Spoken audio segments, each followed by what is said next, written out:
At the line. Oh, pack of cars come piling in as well. Jump. Come at the line. Here low. Come back on him. That was incredible. Dude, nobody better. Nobody. Hell yeah, guys. Bet you weren't expecting me to start this thing early. How's it going, everybody? Welcome back to NWP. And I see, where's that at there? Corn, baby. Yeah, it was Iowa week. We're going to have a lot of fun in this one. Let's bring on the panel. As usual, we got Eric Estep with, oh, hi, Eric. Hello. And of course, my name's Bruce. And mine's, I don't know what the other one was, but here's Danny B. How's it going, Danny? Hey guys, good to be here. Everything is just fine right now. Iowa just happened. The state of NASCAR is in good shape. Things are just fine right now. Yeah, it is. Well, you know what? We should probably just jump on into it. Eric, what do you think? What were your thoughts on William Byron finally winning again since the Daytona 500? We're just jumping right into it. Well, William Byron has had a very good season, has obviously led the points for a good stretch of it, but like he's been part of that Fast Five conversation. We talk a lot about Hamlin and Bell winning all those races early in the year. Kyle Larson, of course, can't count him out. Ryan Blaney sort of carrying the torch for Team Penske, showing up here and there.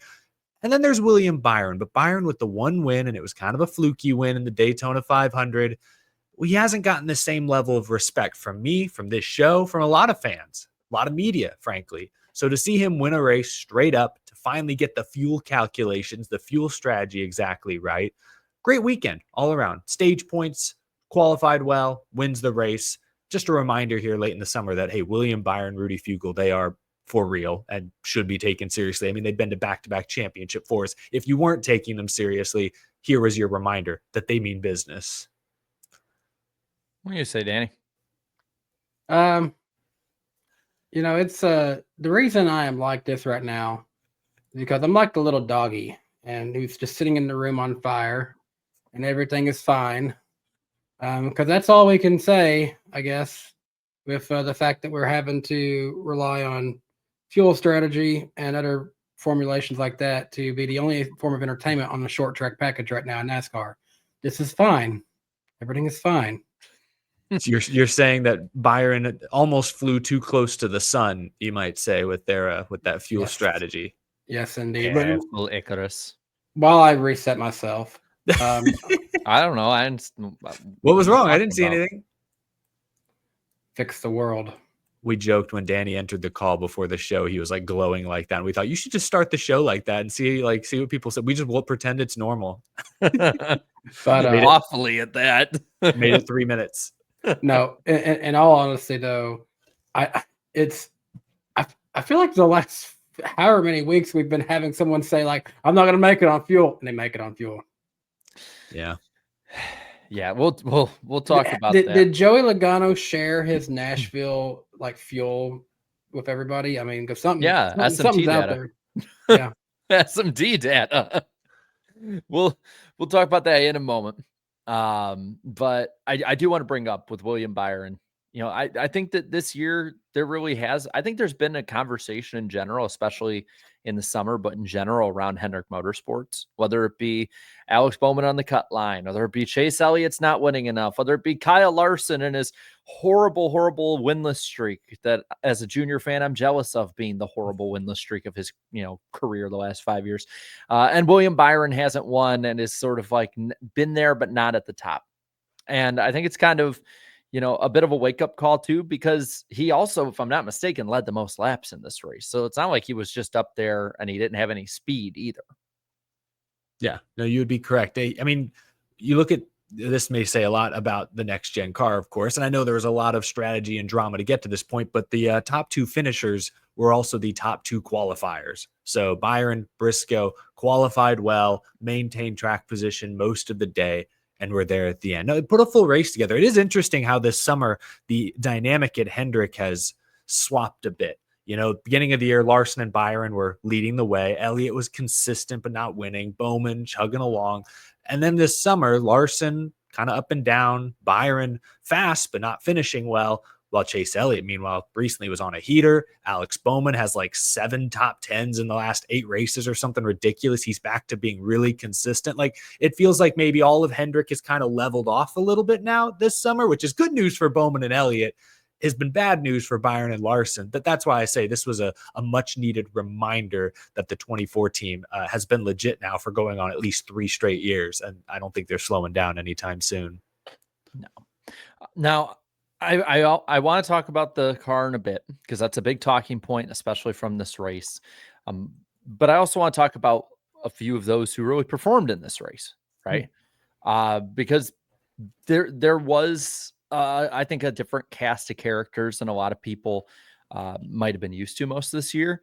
For one, RFK Racing as a whole in this race looked really, really solid. I mean, you have Brad Keselowski up there. I believe he finished 3rd. And then Ryan Preece, I think he came home 5th and maybe 6th, I think 5th. Yeah. So two in the top 5. Busher, maybe not up there as much, but still, like, generally a pretty damn good day for RFK. Yeah, it was good. It was encouraging for Keselowski especially, and really felt like, I say encouraging, it's discouraging that he didn't win the race. It felt like he was a car to beat. Swept the stages. I think he led the 3rd most laps behind Byron and Briscoe, but was in the mix all day. And you know how tough the start to this season was. They've rallied. They have, like, I looked it up. I mentioned it on my show the other day. In the last 12 races, they have an 11.7 average finish. Keselowski does. That's like Chase Elliott, like William Byron, Denny Hamlin level. That is elite average finish numbers. He just needs to win because the start of the year is so bad. It doesn't really matter. He has to win. This was a golden opportunity. Hopefully some of that speed will translate to Richmond. Preece being in the mix really gives you a good notebook as a whole team. But the hard part for Roush, and I know we'll look at the points in a bit, but all 3 of their drivers are essentially vying for 1, at best 2 playoff spots. Like, I think the odds of them winning the next 3 races are highly unlikely, like each getting a win. Like, odds are if Keselowski had won at Iowa, he would have knocked Chris Buescher out and made it even harder on Ryan Preece. So it's like, it feels like best case at this point, 1 Roush car is going to make it, and it could be any one of them. Yeah, the irony of all this is that who benefited the most from Byron winning instead of Keselowski was Byron's teammate, Alex Bowman, and Brad Keselowski's teammate, Chris Buescher. That's true. Yeah. Very true.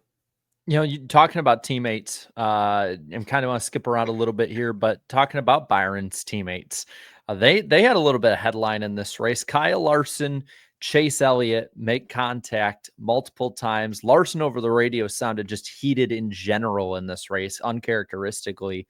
What do we make of that? We think this is something that's going to maybe boil over, or is this just another nothing burger? I can imagine that their fans were calm and very understanding about this entire situation, misunderstanding. So it's a nothing burger for you, Danny? It might be more nothing internally, but man, I just one of those things the fans will carry through until we get into the playoffs and probably past that for sure. Yeah, I mean, Larson had issues with a lot of guys in that race. Felt like he was getting used up a little bit. He ended up finishing 28th, and I don't even recall how he ended up 28th at the very end. He got caught up in one of those front stretch wrecks, and NBC never covered it. Oh, he got like dinged in that, like got some damage. Yeah, the onboard, like his nose was crushed in, and they never followed up on it. Yeah, so 28th. I mean, just being upset with the result. I thought the radio outburst was more something than the Elliott Larson door slam. That felt kind of like a pissing match between 2 champions, you know, just like, hey, you hung me in, you wedged in the middle of me last restart. I'll do it to you, even if it doesn't make sense. I'm just going to do it just to say I did. And, you know, they're lucky they didn't both crash. But the blow up on the radio, I don't think it's anything big long term or anything major, but you kind of mentioned it earlier, Jarrett. It's been 12 races, I think, since Larson's last win. That's a very normal winless streak for really anyone, even the best drivers in the sport. 12 races is nothing. But for Kyle Larson, that is his 3rd longest losing streak in the next gen era. So he doesn't go months without wins very often. And, you know, even though he's been running top 5 and getting decent finishes this summer. He's not leading the laps like he was. He's not racking up the playoff points. And I think as the summer winds down, the fall is right around the corner. I think that pressure, I don't want to say that pressure, but I think that lack of performance is starting to weigh on him a bit. I think they feel like they've let some opportunities slip away, and it could come back to bite them in October, when they need every extra point they can get. It feels so uncharacteristic too. Like Yeah. he's always so calm and collected for the most part, like just sort of, let it flow off his back. And it's interesting. I know people were also kind of like digging into like, I think it was like Chase Elliott still follows Kyle Larson on Instagram, but Kyle Larson unfollowed him or something like that. Like people Did they were really? digging. Did people find that? I'm not sure. See, I saw people I tweeting it. don't know if that's actually accurate, or sometimes maybe it can't even show you all the time who they actually follow. I think that's just nothing. But how do you know how do you know for sure Larson would have was following Elliott before this race? Larson seems very aloof. Like he would like I forget to follow. I'll be on social media all the time and see people I know very well and I'm good friends with. And I'm like, oh shoot, I don't follow them. Yikes. Yeah. Awkward. So I don't know. I'm already seeing like, cause you know that there's going to be so many people with such a big fan base that are hyper focusing on this. But I have to admit, like, because they've made contact before, let's be honest, because they're two elite drivers that will be up at the front running for wins, running for a championship. Like, I think it's something at least to keep an eye on of like, hey, like if they get into it again, this isn't just, it wouldn't be an isolated thing. Do I think it will? Probably not, because Hendrick is trying as best they can to just never be in the headlines for anything but winning. But their teammates that run up front will always run into each other at some point. Just look at Jeff and Jimmy. Yeah, when we know Larson kind of races everyone the same. I mean, you kind of mentioned like they've had their run-ins at Watkins Glen a couple of years ago, or I mean, in the Xfinity race a couple of weeks ago. I know they aren't directly teammates, but Larson lost it underneath Justin Allgaier. It wasn't intentional, but he's going to race really hard no matter who he's around, and sometimes a teammate will get caught in the crossfire. That seems to be what happened here. On the other end of back and forths, what do we think about Hocevar and Zane Smith? You think they'll be going out for a beer anytime soon? Okay, I think that's something. Those two have had beef for a lot longer than people realize. I was like, wait, can Hocevar legally drink? And I'm like, yes, he can. I think he's 22. Yes. He can ride a Dente. Yeah, I guess that sponsorship wouldn't make a ton of sense otherwise. But yeah, I think I remember stuff about them in the past. Like they've had issue for a long time, a lot longer than people realize. Yeah, I mean, this instance here, Hocevar messed up and got into Zane Smith. That's on him. I thought Zane's quasi retaliation attempt was curious. Alleged retaliation attempt was curious. I didn't love his crew chief, Ryan Bergenti, going up to Hocevar on pit road immediately after the race. That felt to me like that's the driver's place. I don't blame Bergenti and the 38 team for being really upset. This is like 3 races in a row now they've been crashed out of. A few weeks ago, Zane Smith was knocking on the door of top 20 in points. I think now he is back to, I want to get this right, he is back to 27th.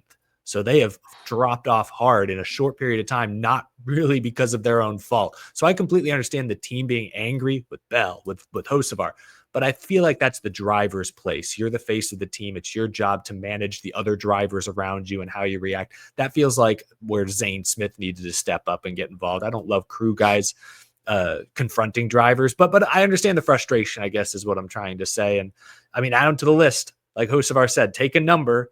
You got Stenhouse still owes him something. Zane owes him something now, maybe. I mean, I think the on-track incident was a pretty honest accident. We saw a lot of guys slip up and spin people like that all day long.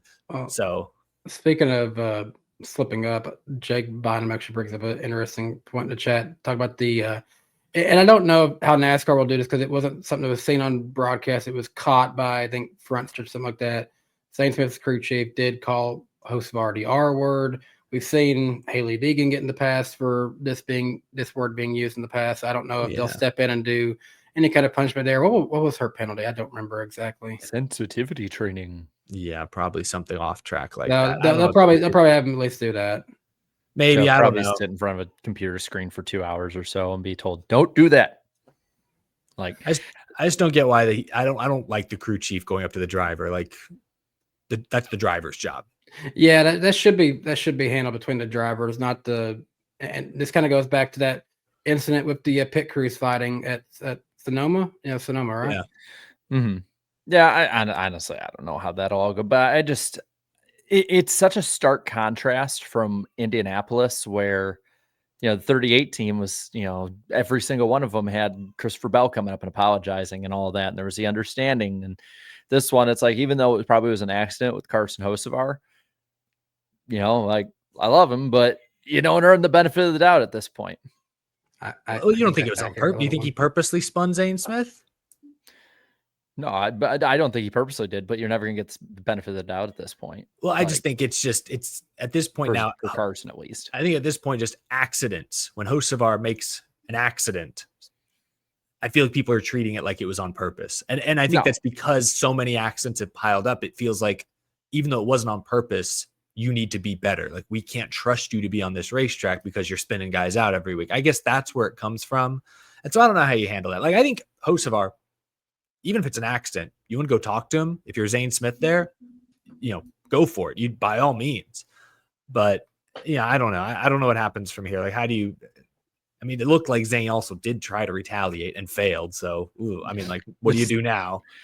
I mean, but I get now with Hocevar at this point. Like, I get why he just doesn't care. Like, everyone's gonna be mad at me, so I'm just gonna do what I do, even if it's not intentional. At this point, you kind of have to it's such an early age like that. You got to decide now: am I gonna be the good guy who pushes over from conflict, or am I just gonna embrace it and be the heel that everyone loves to hate? I thought Tommy Baldwin this week on a Door Bumper Clear, and we know he's not a Hocevar fan. I think he's made that pretty clear in the past, but he was already starting to talk about, like, if you don't get the results to back it up, if you continue to make enemies and be kind of oblivious like Hocevar is, like, you could be run out of the sport the next day. Like, this may not last forever. It was a very ominous sort of warning, and it's noteworthy because Tommy Baldwin's been an owner in the sport. He's an works for Ric Flair right now. Exactly. Like, so he knows what he's talking about, and there's a lot of guys in the garage that think like he does, even if they don't have a podcast to voice their opinion. So I do think that's noteworthy because so far I don't feel like Hocevar's aggression has really come back to bite him. I think there are little things in the race, guys racing him hard, maybe a little rub here and there. I think there are little things we don't see that are the result of him having this reputation. But like in this case, he spins Zane Smith out. Accident, sure. He finished 8th. Like, Hocevar ends up with the top 10. I remember Nashville. Remember that was the first incident with Stenhouse. Didn't Carson finish like 2nd at Nashville? So like anytime he does something, he ends up finishing really well. So I just don't know that it's come back to bite him yet. But to Tommy Baldwin's point, if a year from now, 2 years from now, Hocevar still doesn't have a win, Spire Motorsports, based on the Justin Haley rumors, continuing to be very impatient with their young drivers. Like, if he loses this ride or doesn't live up to expectations at Spire, doesn't sound like Rick Ware would ever pick him up. Like, are there other owners out there that would view it the same way? Is he worth the hassle if the on-track results never quite reach expectations? I will say that I don't want him to stop with the personality of, like, take a number, any of that kind of stuff. Because, like, the garage pretty much, and I honestly, it's more Hendrick and Chevy pretty much neutered Ross Chastain from how he was in 22 and 23. And I thought that was incredibly fun and entertaining that whole year. It was like Ross's reign of terror. I loved it. Mm-hmm. I don't want to see Hocevar just be another driver out there. Everyone complains so much about how we don't have personalities and how we don't have people that go out there and are going to go against the grain. And that's what I love about Hocevar. It's like, he doesn't care. Like, he'll go against the grain. Now, is it smart? No, but it's really freaking entertaining each week watching it. It's just, I as much as I like Hocevar, I kind of want to see just what kind of comeuppance he does get from that person. The F around and find out coming around to him, because it's going to. I want to see how and where. I want to see a situation. We see him in the front at a few races. I want to see him in the front with a guy like a Kyle Larson or a Denny Hamlin and see them just race as hard as they possibly can. And if it goes great, good. If it goes south, let's see what happens. Yeah. What do you think? And we won't go too far on it because there's plenty of stuff from this race still to get to. But what do you think are the odds that, like, by this time next year, Carson Hocevar has gotten involved in a fight? Like, he's done something, he's screwed with the wrong person, and they just had enough and took a swing at him. I guess we'll do it like percentage wise. I'd say Okay. it's 50-50. Yeah, 50-50 is fair. I think I'll go like 50-50. Yeah, 50%. I'll go 60-40. I'll go. I think it's slightly more likely than not that he's involved in some sort of physical altercation. The chat's already saying 100%. Yeah, I don't know. I just think with Hocevar, the payoff will be if and when he starts winning. And I know, people are acting like, hey, why is Hocevar like, so such a character when he's never won and has never won a race. And I'm like, he's the car he's driving before he got there was 33rd in points. In his first year, he got that car up to like 22nd. And in his second year, he's running top 5, top 10. Like, it's not like he's driving for Joe Gibbs Racing. If he wins a race in this car, that's extremely impressive. But I think that's what it's going to take. He needs to start winning here and there for people. I was with Ross. Like, Ross won right away at Trackhouse. And so when he started to get into it with guys, it's like he had credibility. I think that's the problem, is for some fans, Hocevar lacks credibility because outside of a few truck wins, he hasn't won a lot of NASCAR races yet. Sports equivalent to Carson Hocevar in this car is like football coach Clarkley at Vanderbilt. And he came there, I think, last year or 2 years ago. And you know what Vanderbilt football's been historically. Well, they somehow beat Alabama last year as well. I feel like we could see Hocevar randomly pull off a win in this car, and it wouldn't shock us. But also, we don't expect him to go out and win a championship either. Yeah, I feel like one win a year is frankly the ceiling for that car right now. 2 years from now might be faster, but right now just a win would be a hugely successful season, I think. I agree. I know we kind of pitter-patted around it. There was a lot of spotlight on the next gen car this week. There's been for a while, and I'm gonna be honest, like, I think this has been boiling for a while this season in particular. It's just that there's been like playoff committee stuff, or there's like a good race that does happen, or there's, other storylines that have kind of superseded this at this point. And this week, there really wasn't some major storyline that took all the headlines and got in the way. And this has taken center stage. There's been a lot of talk of the car. And I kind of all the races, like I gave this like I was like hemming and hawing between a 4 or 5 out of 10.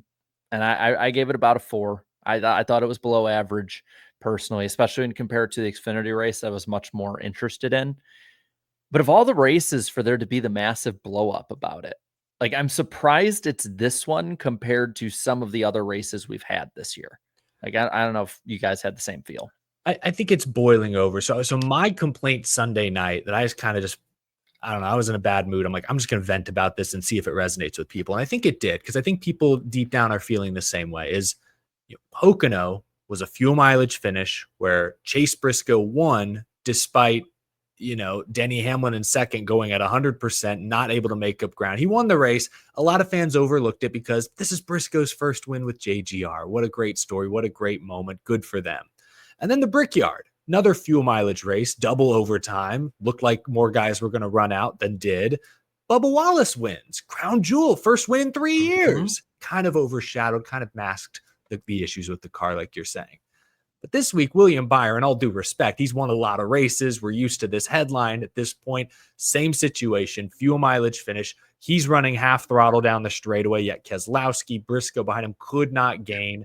And I think fans just had enough. Suddenly, every fan realized, hey, I've seen a lot of fuel mileage races lately. They've turned Daytona and Talladega into a fuel mileage race. The road courses are always fuel mileage. I get that. But now all the ovals have become fuel mileage races. Fuel mileage racing is cool, but not when it's every week, and not when the teams are so damn good at it and have so much real-time data and analytics that they never run out, or they very rarely run out. I think Byron's literally the only guy to run out of fuel this year, at least up front. And it's happened twice. So I think that's the problem, is every race has become a fuel mileage race because track position with this car is so damn important. It started at Daytona and Talladega, and it's worked its way now to most other ovals even. And that's frustrating. I like fuel mileage racing. It can't be every single week, especially when clean air and blocking is this easy and that important. I think it's been bubbling for a few weeks. And finally we had, all due respect, a less interesting winner. So now it's giving us more time to talk about it. Fuel mileage races are fun. And what you just said, Eric, my first words after this race was all that for a Byron win.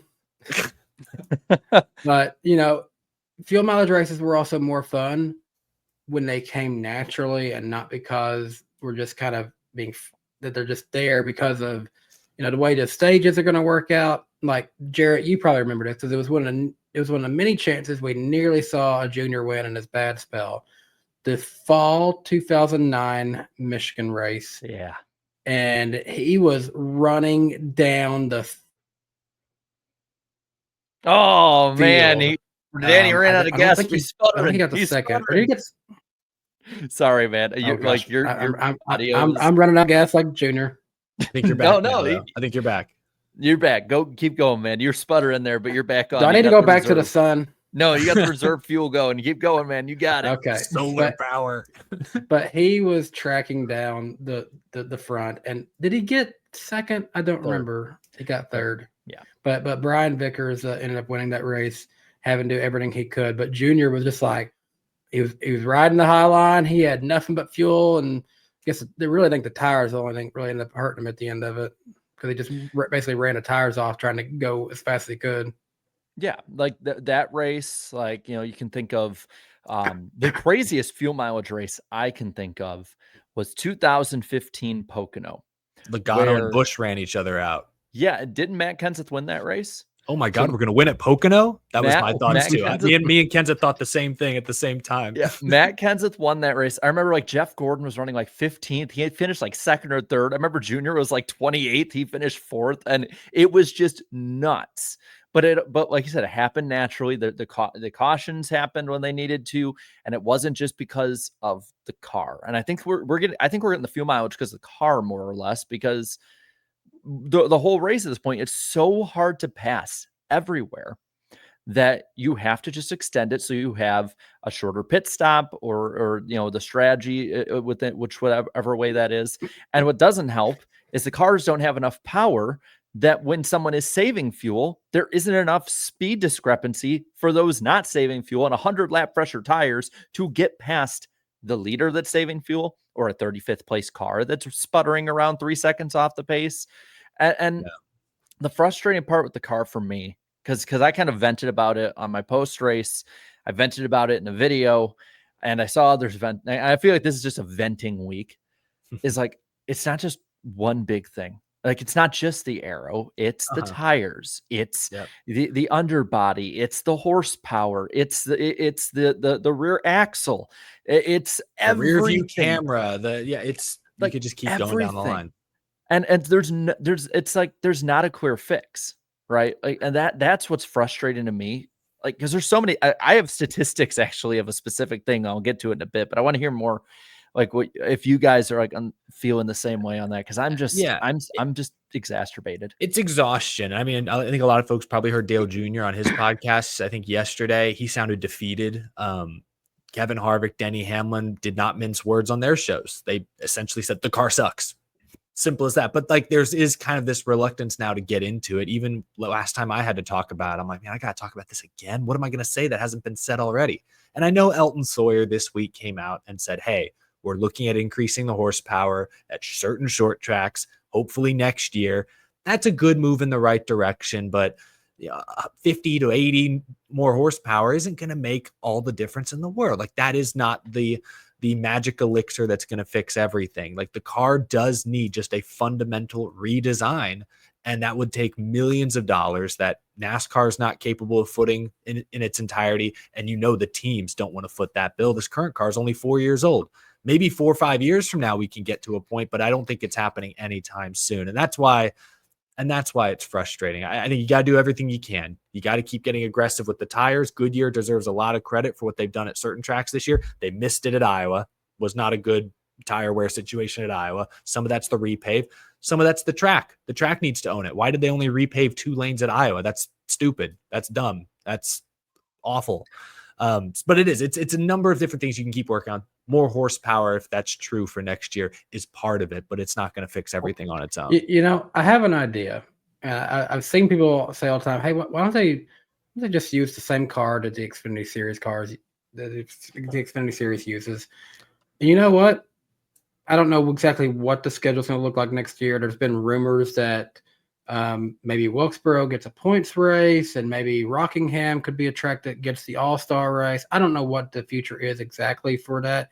If they do go to a track like Rockingham, hey, let's try the All-Star race using Xfinity Series cars and just see what happens.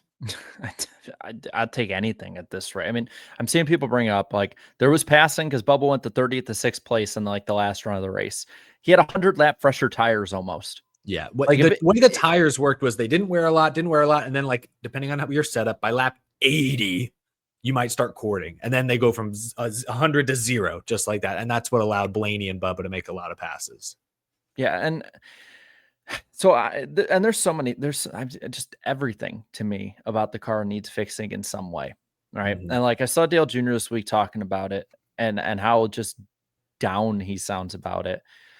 And he brought up too was the single lug, right? And I know that that's going to seem like weird to bring up, but I ended up finding an article. Like I wish I could credit who it was because they had a great like registry basically of this. But detached wheels in the next gen era, there have been 51 detached wheels in the last 131 races in the next gen era, 2022 to 2025, 23 races in. There have been 52 detached wheels from 1993 until 2021, 1,012 cup races. So, like, this car too, I mean, it's fundamentally, it's not being fixed. Like 4 years in, they would have figured out this thing if it was a quick fix or something that they just weren't used to. We went from having a detached wheel once every 20 races, so maybe once or twice a season, to once every 2 or 3 races. I mean, it's just basic things that have not been a problem since the 50s are a problem with this car. It's just, it's ridiculous in every level. And we're probably stuck with this for the next 6 or 7 years. Yeah. I don't know what major modifications can be made besides tires, horsepower, and another roof rail or fin to keep from blowing over at Daytona.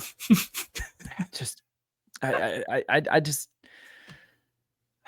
this, I get that they had COVID mess up the schedule for bringing the car in. That's why it was a year late. But at this rate, like even if they had the full schedule, it's clear that they rushed it out. It's clear this was broke on arrival. The amount of injuries we were getting when this car first came in was and thank God that's been fixed. Yeah. Yeah, well, good point. That's a great point. I think a lot of this car, I think from it all comes back to fuel saving and tighter racing, I think is the main stuff. And there's a road course argument to be made as to why there's a smaller sidewall, why they followed more of a sports car template, I guess, the single lug. But ultimately, NASCAR wanted closer racing. That's part of why they've been apprehensive to increase the horsepower. The teams and OEMs have been apprehensive because it could increase costs. And that was the point of this car. Tighter racing and cheaper costs in the long run for the teams. And so I don't know. Like, unfortunately, that's where all the flaws in the design ultimately come from. Is we talked about this, I remember, a few years on the show.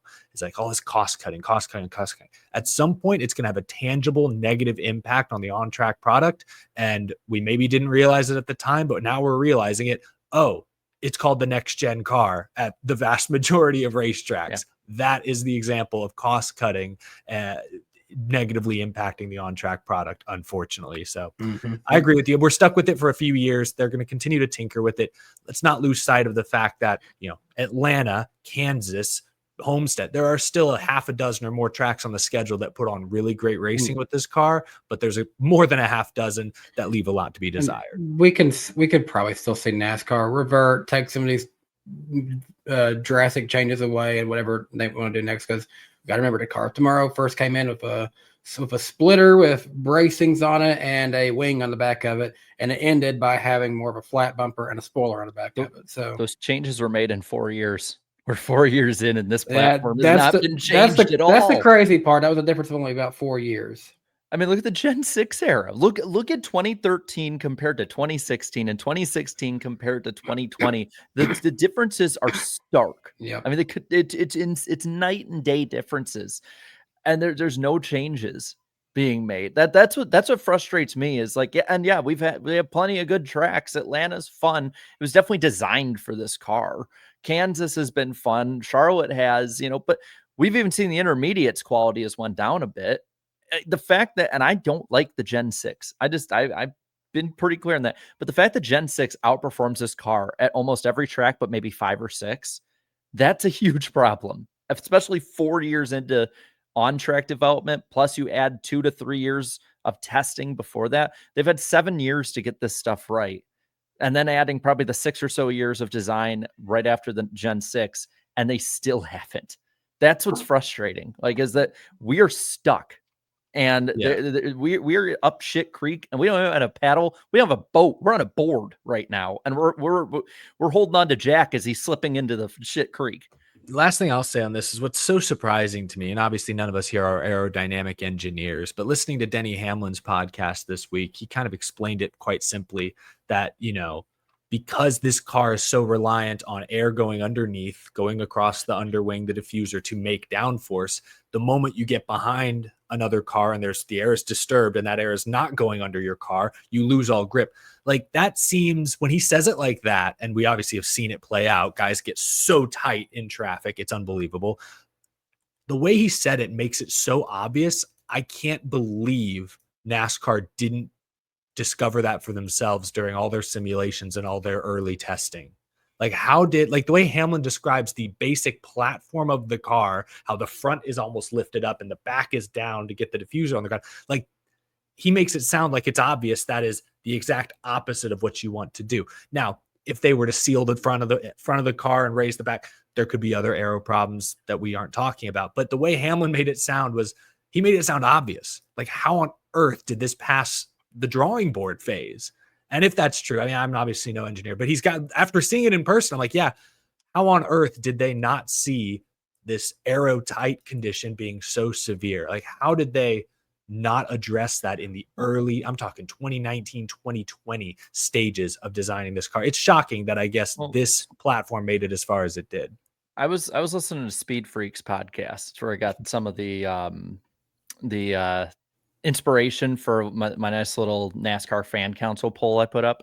And again, they're pretty plugged into the industry, and they brought up on it, like, this is 6-7 months right before the next gen's gonna be going out, and they were getting like duplicates of parts instead of like separate parts they needed, things not fitting. They talked about these aero issues for well over a year, and NASCAR basically, like, put their head in the sand from the sound of people who are plugged in the industry, but don't have to be at the track and get access every week and sort of not say that. That's a crazy, because we heard rumors about that. There were rumors about it, and sort of got hushed the whole damn time. Well, and some of that you can justly blame on COVID and supply chains and manufacturing costs and delays. Push it back. You could have, but I mean, they did push it back a whole year. So I understand, but I'm saying, like, early in the design phase, that should have been the fact that they 3 months before the season suddenly said, shit, add 100 horsepower. Mm-hmm. Remember that? Like 2 months before the season, we were going to have 550 everywhere. And they panicked and said, damn it, add 100 horsepower, because this isn't good. 2 months before release.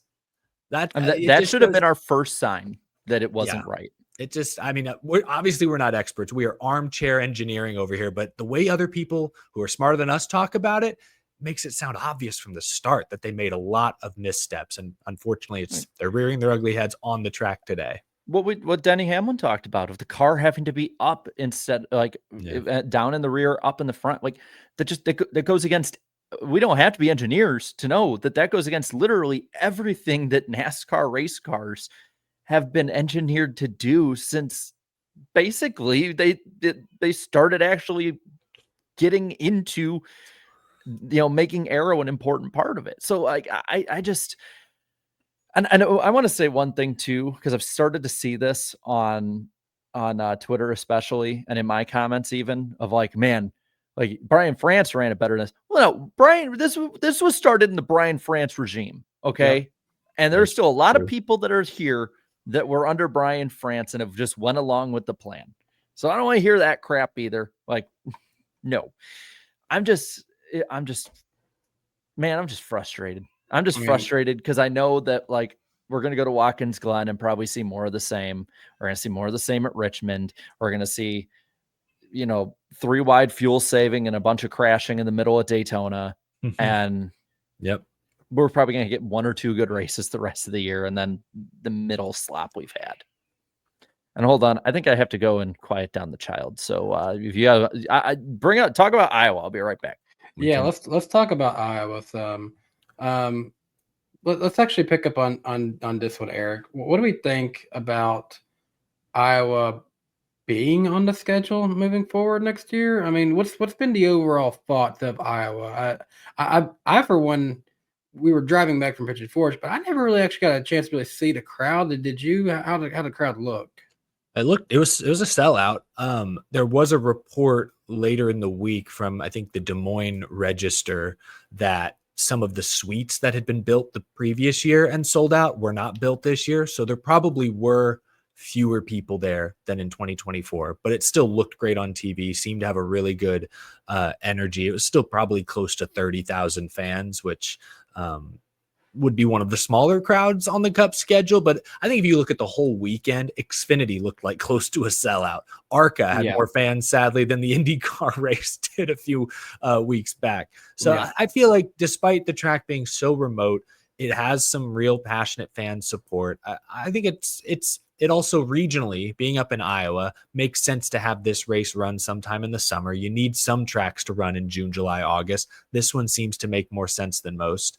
I hate what they did with the repave, not repaving the full thing, but it does seem to have worn out a decent amount year 1 to year 2. So I think I'd like to see it stay. But I sounds like it might be kind of 50-50. That's my feeling. It's so bizarre that it took as long as it did to finally get the Cup Series 2 race there, especially considering that it was designed and a lot of influence for it even being built was done by, Rusty Wallace. And it started being built in 2005, which is crazy. It's only 20 years old.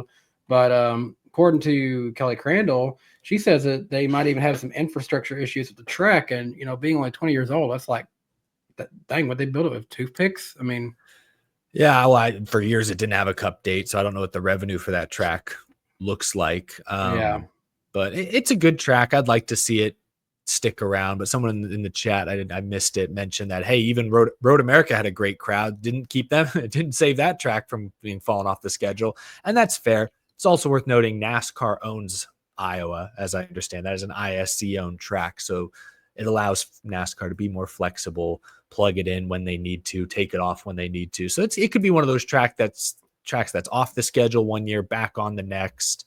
We'll see. But overall, I would like to see it return. I think I would. I'd like to see another one. Yeah, apparently drivers are really in support of going back to Iowa. And over to the PA, they were saying, hey, they're offering renewals for 2026. But of course, we know that doesn't necessarily mean anything. They were selling tickets to a 2022 Clash at Daytona that was at the LA Memorial Coliseum. So dang, can't really bank on that one being a big deal. But what is something we can talk about, and Eric, I know you probably don't have the graphic for this like Jared I do. does. I can pull it up. You do. Okay. Are we talking about this graphic? Oh, there it is. Whoa. Oh my gosh. I have the power.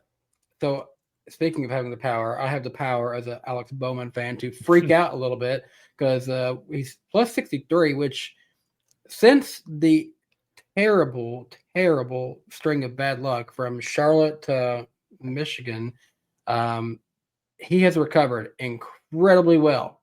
But because of all the new random unexpected winners we've had, even though he's 63 points to the good, he is in serious danger with only 3 races to go left to qualify into the playoffs. Now, this weekend, we're going to Watkins Glen, and we have to imagine that SVG would be the favorite to win this. And if he wins, then that's another race where he is safe. He just has to then survive Richmond, which could be a normal winner, but last year Austin Dillon won that race. So we don't know really what to expect. Now, in the way Austin Dillon won it, he did not get to make the playoffs because of that. So there's always a weird factor there. But then Daytona is, of course, the big animal. If he can get to Richmond still in this situation, well, then he would theoretically lock himself into the playoffs and wouldn't have as much to worry about. Yeah, I feel decent about Bowman's spot here. Chris Buescher is still only 40 points back. That can be made up with three races to go. But I think barring a new winner, Bowman should be safe. But I feel pretty confident there will be a new winner. It could be Bowman or Buescher. Could be Priest, could be Brad, could be Busch, could be Ty Gibbs, like McDowell, Allmendinger this weekend. I think a lot of guys have this race in particular circled. Richmond, I think there could be, that's where a guy like Buescher or maybe Brad could show up and surprise us. But if not for Watkins Glen, I think Daytona is probably the final wild card race. So I feel good if I'm Bowman. I think he has put together a really strong couple of months. Jarrett, welcome back. Yeah. I have to admit I jumped in mid conversation there on that part, but the thing is like all it takes is one crazy restart, which is probably why NASCAR changed the restart zone this weekend. I don't know if you guys brought that up with Watkins Glen. We have not, but it's just before turn 7 now to kind of spread the field out a tiny bit more before they get to 1. So but again, all it takes is one crazy weird moment or somebody, just having their head in their ass and all of a sudden SVG is spun out or way back in the pack and it's anybody's race at that point, which yeah, exactly. And like you said, I give credit to Bowman. They were kind of out to lunch earlier this year and they have really pulled it together these last couple of weeks and being rewarded for it almost, or I think over a full race up, right? 63 points on the cut line currently, but more importantly, 40 up on Buescher, which is your 1 week buffer if worst case scenario. I'm pulling up the last few races for Alex Bowman. He has finished 7th, 9th, 3rd, 19th at Sonoma, 8th, 3rd, 11th, and 4th ever since that terrible run. Yeah, really, really solid stuff. Yes, very.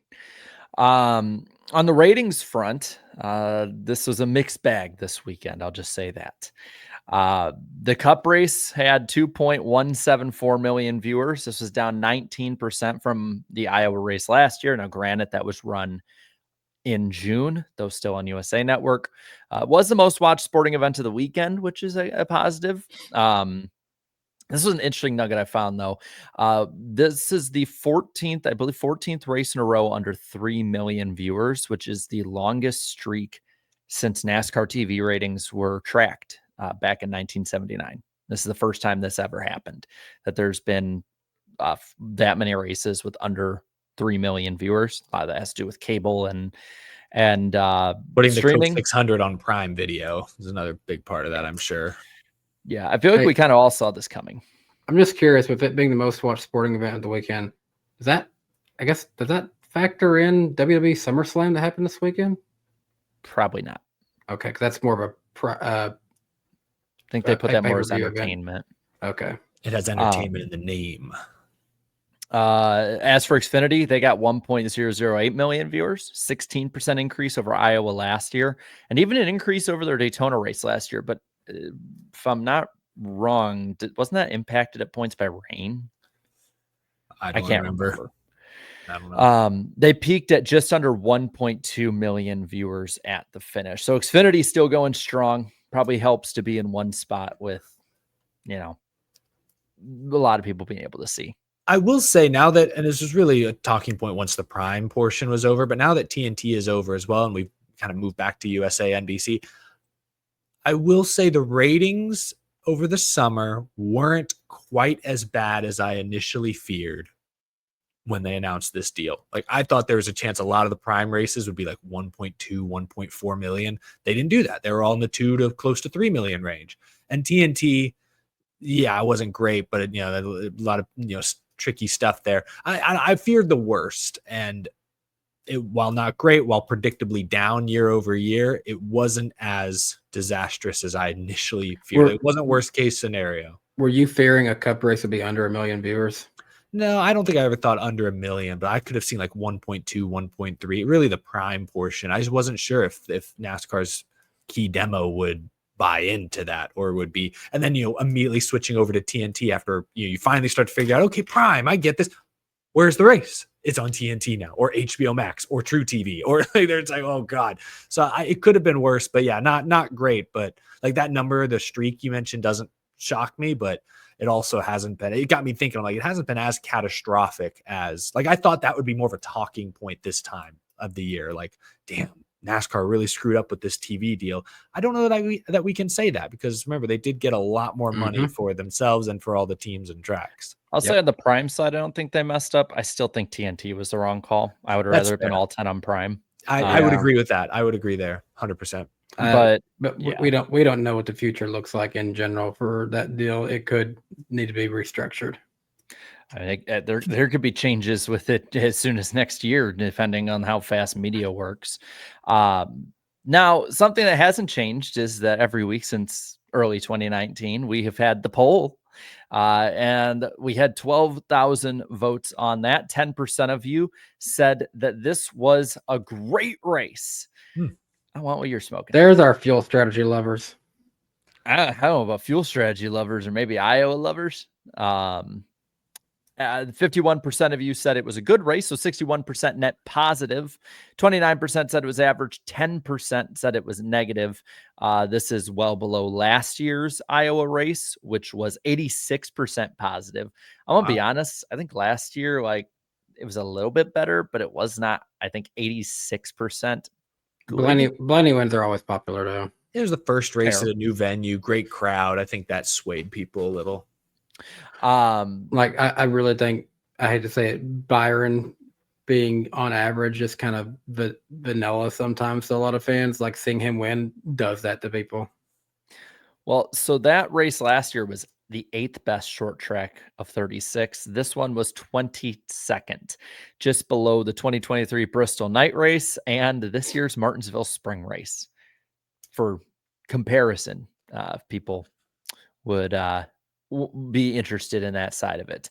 As for comments, the first comment was from Spencer. Is it positive, negative, or meme? Negative. It's a positive one.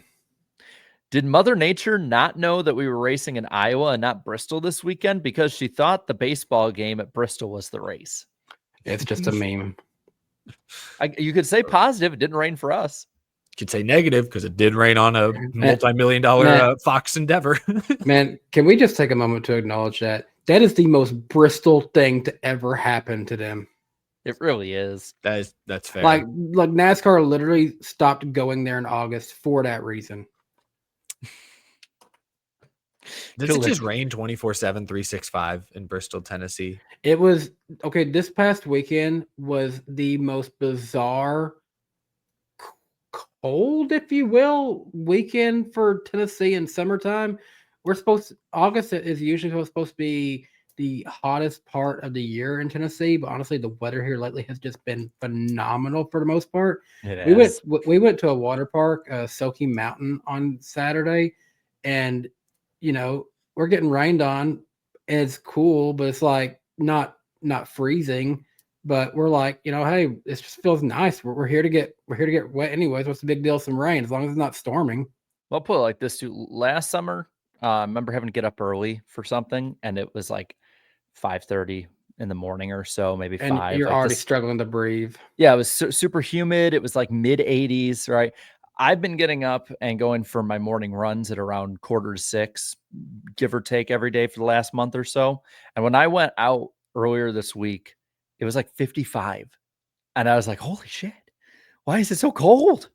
Like, it's August. Like, it was warmer for my parents up in Northern Illinois than it was down here, which was crazy. It was still nice weather. It wasn't like cold. I work but- with a guy who's in San Diego, and he told me today that in San Diego, it's just been like 75 degrees, and it feels amazing out there.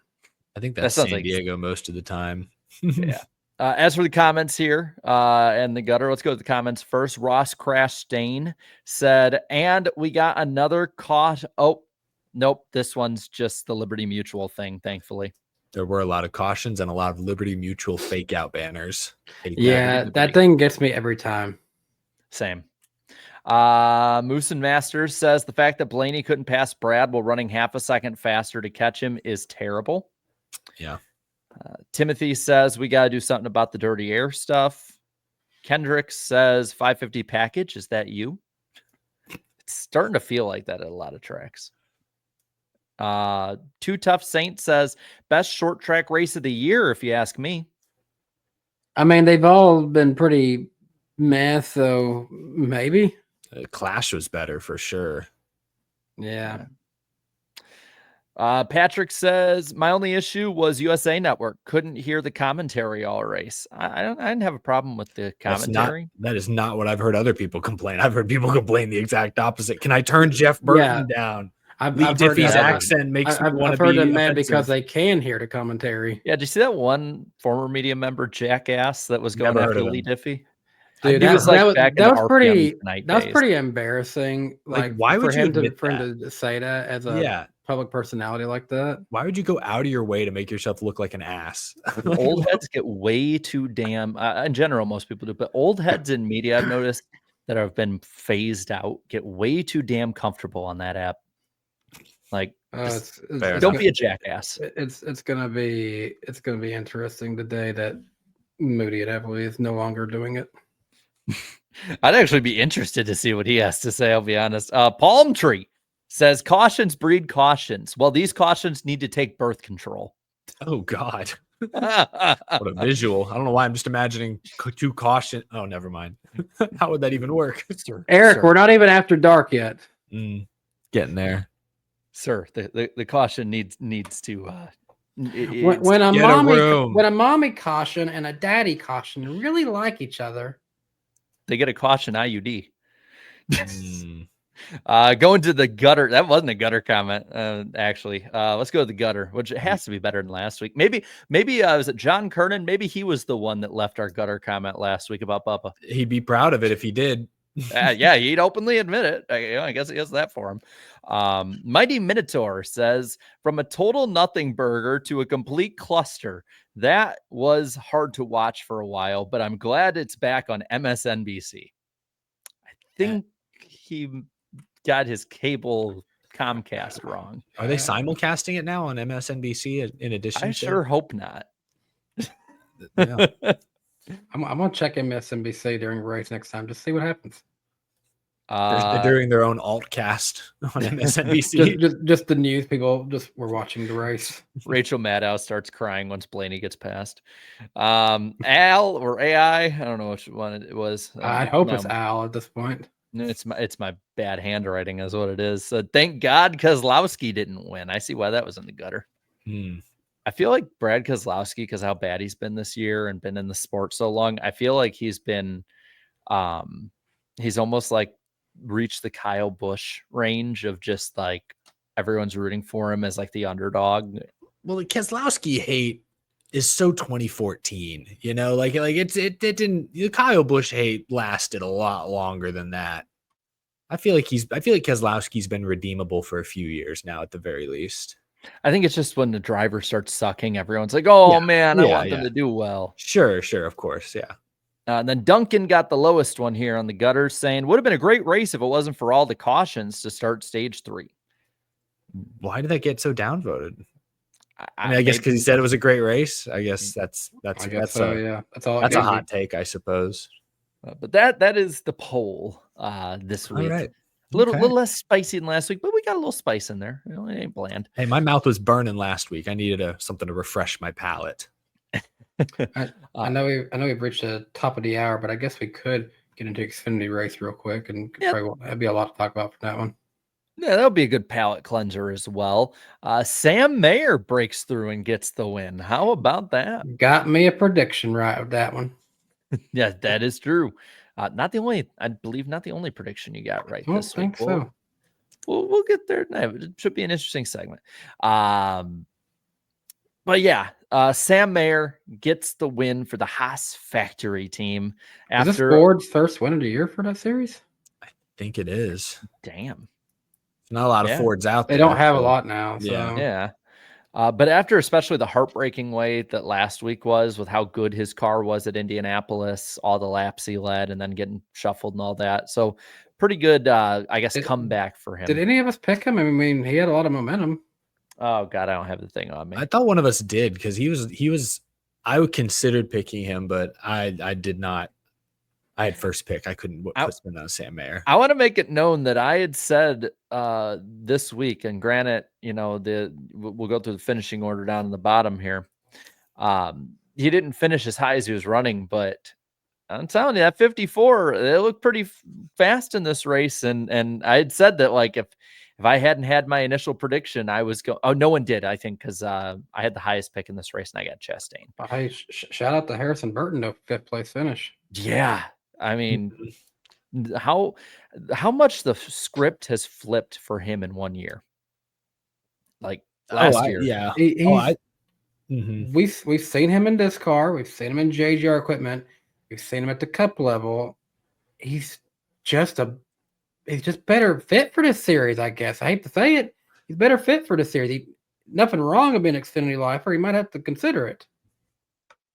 I don't know if it's the expectations. Yeah. I mean, think about it. He was in meetings last year, the last couple of years with Joey Logano and Ryan Blaney, champions. You walk into the Penske shop, the weight of that has to weigh on any young driver, especially if things aren't going great at first. So, go into a team. I mean, he's with the team now that we talked about last year was last in points most of the year. There are no expectations. Just do better than last. It's like, I can do that. Okay. And when there's less pressure, maybe he just delivers. I don't know. I'm happy for Harrison. A lot of drivers who have dads that race, they can oftentimes be in their father's shadow. He's sputtering again. Since he's not got a giant of Jeff Burton. Oh. You're back. You're back. Well, you're kind of. It's not back. Matching. Oh, okay. Okay, we're getting better. Yeah, first you were looking like a Godzilla movie there. I need to go back to the sun. You're like Superman. Anyways, he's not got a massive shadow of his dad to live under, because he won. Yeah, well, his dad also had a lot more success in the Xfinity Series level too, didn't he?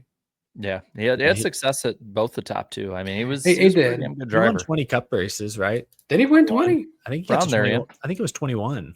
Yeah, I got the list on me. I think because I more remember him at the latter part of his career. I forget about how good he really was at the beginning. Yeah, because he had the resurgence of the RCR, and then he was also really good with Roush. So he ranks 39th all time, tied with Bobby Labonte and Benny Parsons and Jack Smith with 21 wins. He's right between Terry Labonte and Chase Elliott.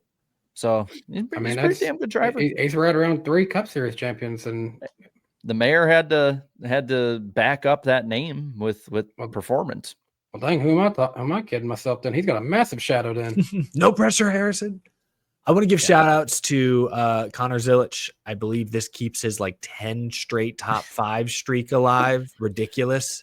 And I know it's lame to shout out a Leach, but Carson Hocevar gets into that struggling 11 colleague car that's been running 18th all year and finishes 6th. I mean, they got Michael McDowell in that car this weekend. We're going to find out real fast if it was just the driver of the car. I think we will, sadly. And I like Josh Williams, but man. This feels like a reverse AM racing, like a team that actually has its stuff together. Might not be as good as it should be, but they're like, we need to make a change. Let's get actual good guys in here working with our team and see if it was the driver. And granted, maybe they'll suck the rest of the way, and it's like this was just the one good run, or most of ours maybe that good. And but I don't know what colleagues really looking at for future. Hey, Harrison Burton might actually be a good choice for that car next year as a full-time driver. Maybe if he wants to get out of the Ford stable. I mean, it just depends on what they do I mean, it would be an upgrade from AM Racing. I think it would. Let's go for it. Shout out to Justin Bonsignor. 12th in a Gibbs car sounds mediocre as hell, but I don't have the numbers in front of me. I swear he wrecks twice in every race he runs. Like he wrecks a lot, and it's not always his fault, but he wrecks a lot. Someone pull up the stat. How many times has he spun or wrecked? It feels like it's every start. It does. And the thing is, he has speed at times. It's just he can't keep it together. Yeah. One other thing before we look at the points, that weird caution where there was clearly oil on the track. You could see it on the broadcast. Jamie McMurray was calling it out instantly. Yeah, and they held it until a bunch of contenders slid through the oil, lost a bunch of track position. It's like every damn week, man. Every damn week we're talking about the car, the playoffs, or race control. It's one of the three. You know, And who is it? Sorry, that spun it. Was it Brandon Jones who spun in the oil, or somebody else? Because it's Benedetto who spun. Like it was his car that was damaged, but then I think it was Jones and someone else spun the next lap. Either way, like it could have been worse. Let's just be thankful like the top 3 guys didn't immediately wipe out in the oil and it ruined the whole race. But yeah, just obviously a missed call, just trying to hold the yellow. Yeah, with Napa saying it was Jones. And Dirty F brings up a great point too. Like it cost Love and Chastain a chance to win. Mhm. I mean, they were running up front and they lost a ton of track position because of that. It's just every damn week, man. Every week. And it's like, if you can see it, the thing that always baffles me is if we can literally see it on the broadcast, then what is the race control guys seeing? What are they seeing? Like, Yeah. Just a couple more shout outs I want to give from this race here. Christian Eckes, he started 25th and he got a top 10 out of it. He's one of those guys that, you kind of forgot about everyone in general from Colleague this year, and him being one of them. And to see him get a top 10 is good because we know what kind of driver he's capable of based on his Truck Series performance. So it's nice to see him getting another good finish. Didn't get a top 10 just outside of it, though. William Sawalich, he started second. He finished 11th. Yeah, he's been better. He is. Where is he even at in the standings? I'm going to check real quick. He's top 20, keep looking down. He's 19th in the standings. Okay. He's right between Brennan Poole, who's ahead of him, and Jeremy Clements, who's just below him. I mean, I've been saying it for a while. We can't fully doubt William Sawalich because he is in JGR's number 18 car. Speed can come into that thing when you least expect it. Yeah. And before we move on, Harrison Burton is plus 17 on the points with 4 races to go. Hey, we got the graphic. Ryan Sieg, Jeb Burton. This gap got a lot closer. Has gotten closer, I think, the last few weeks. Because what wasn't Jeb ahead of Harrison? And they've flopped. They've flipped. Yeah. Don't count out Ryan Sieg though, because he gains points every race. Little by little, he's been gaining points, and they finished 8th in this one. Honestly, at this point, I feel like it's Watkins Glen and Daytona. If he can avoid trouble, he has a really good shot with no new winners of making it up there. The thing is, I like all 3 of these guys. I would feel good if any of these 3 made it. Yeah, I agree. But ultimately, when we got Daytona coming up, I know that anything can still happen. We've seen Jeremy Clements win at Daytona. We've seen Jeb Burton win on a super speedway. We could see someone, we could see a lot of guys like surprises of where they end up being. And it'll be an Austin Hill win. Snappy, which one do you not like? He says in the chat, I like 2 of the 3. My guess is going to be Jeb. Jeb can be abrasive to some. That's fair. But I call him out. If you don't like someone, call him out. Don't be vague. Call him out. Don't be imagine a situation where Harrison and Jeb end up wrecking each other and Sieg gets around and he beats out both the Burtons. I think there's going to be a lot of happy people in the garage because I have a feeling Ryan Sieg that'd be a very popular moment for a lot of people for him getting in. Don't be shy, Snappy. Sound like a Sirius XM host at this point, not telling you who you're talking about. Let's go on to our first super chat stage break. Now, y'all left a lot, so I actually have to scroll to find where we're at here on my end. Right. Let's start her up here. I'll get your timer. Irvin Alvarado with the 10 says, look at the sports landscape right now. Fox purchasing a third of IndyCar and NFL with ESPN's 10% stake. Don't tell me NASCAR wants their stake to be valued and sold for money to a partner. It will come. We'll talk about that in a bit. We'll have a little talk on that, but that is something to watch. There's a lot of acquisition in general. I saw ESPN is getting WWE. They're getting the NFL Network. Disney is taking in Hulu altogether. Mm-hmm. Isaac says, with Larson's comments about Talladega Nights, which movie do you believe represents NASCAR the best? My pick is Cars 3. That's a great choice. I would go with what's it called? Sorry, let me look it up. You guys go ahead. Days of Thunder? No, Days of Thunder. It's a decent one.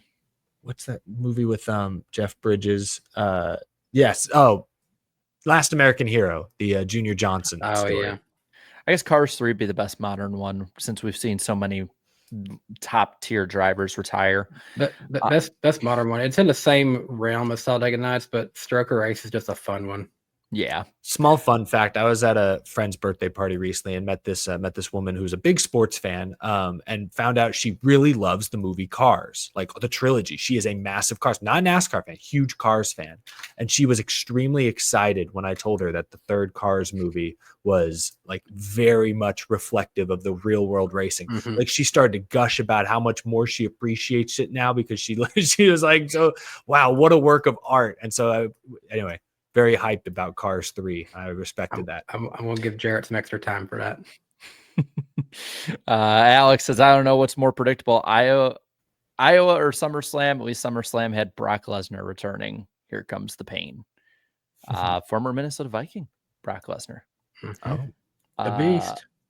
Garabuki says, hearing Burton constantly insists that everyone's cars must have fallen off as the reason they couldn't pass, while we all watched Blaney charge until he caught dirty air, was infuriating to me. I think I'm on the same page as you. I mean, a lot of it was when they were in dirty air, they had to use more tire. And so it was all of that. Alex says, at least my favorite track is back. Yeah, I said it. Hey, I like Watkins Glen. Pac Mac says, hey, NASCAR, your car is the problem. Fix it. Listen to Pac. Spencer Purcell with a 49-month member chat. Woo, boy. Says, Braves won the Speedway Classic. Danny B. Smart. Hey, it's been a tough year for him, but Tennessee is Braves country. Hunter Nixon Fishing says, I agree with Kevin Harvick. The potential of 750 horsepower doesn't get me excited. It would take a massive increase in horsepower to truly see a difference in the quality of racing, but I doubt NASCAR does that. Yeah, everyone needs to write a letter to the 3 OEMs. Please, Mr. Toyota, give us 900 horsepower. Signed, the Dear fans. Mr. NASCAR. Because if the OEMs say we're up for it, I think NASCAR would flip the switch, but they got to get the manufacturers on board. I'll get 3 more here. T. Dotson. You got 30 more seconds for me. Yeah, T. Dotson says the sooner we get a NASCAR movie like F1 and Ford versus Ferrari, the better. Talladega Nights can rot in movie hell. That's a little strong. It's really just not that good when you rewatch it a million times. But you watched it a million times. Fair. Then Joshua Boston here with a member chat as well as super chat says, happy to be a member of this channel, Jarrett. Thank you. Happy to have you as a member. I appreciate it. And time. And we'll get this last one here then to Eric. If you were a NASCAR Cup team owner, who would you put in the car sponsored by Out of the Groove? It can be a former or a current driver in NASCAR or someone else. You can choose yourself too. I mean, Eric is showing and telling. We've already had one, literally. There's only one right answer. It would be this guy. I knew it. I had to get the bobblehead out. Found it in my closet recently. Oh no, Danny's getting up now. Sorry. I hope. What are these guys? Are these not good to you? Do you not like these ones, Eric? I mean, come on. Close second, Brennan Poole. He's my reserve. He could be my sim driver. So disrespectful. All right, guys. Well, we have reached that time of the show. You know, we talked about weather. There's been nothing here, but Danny, you know what does happen at night a lot when it gets hot and humid? It happens a lot in Tennessee. Not too dangerous, but just with the clouds and up in the sky. What do we get? Because I feel like it's on the tip of my tongue. It's like just zapping me here. Indigestion. That's right, we do. And it feels like lightning, like the lightning round. Not at all like heat lightning. Lightning.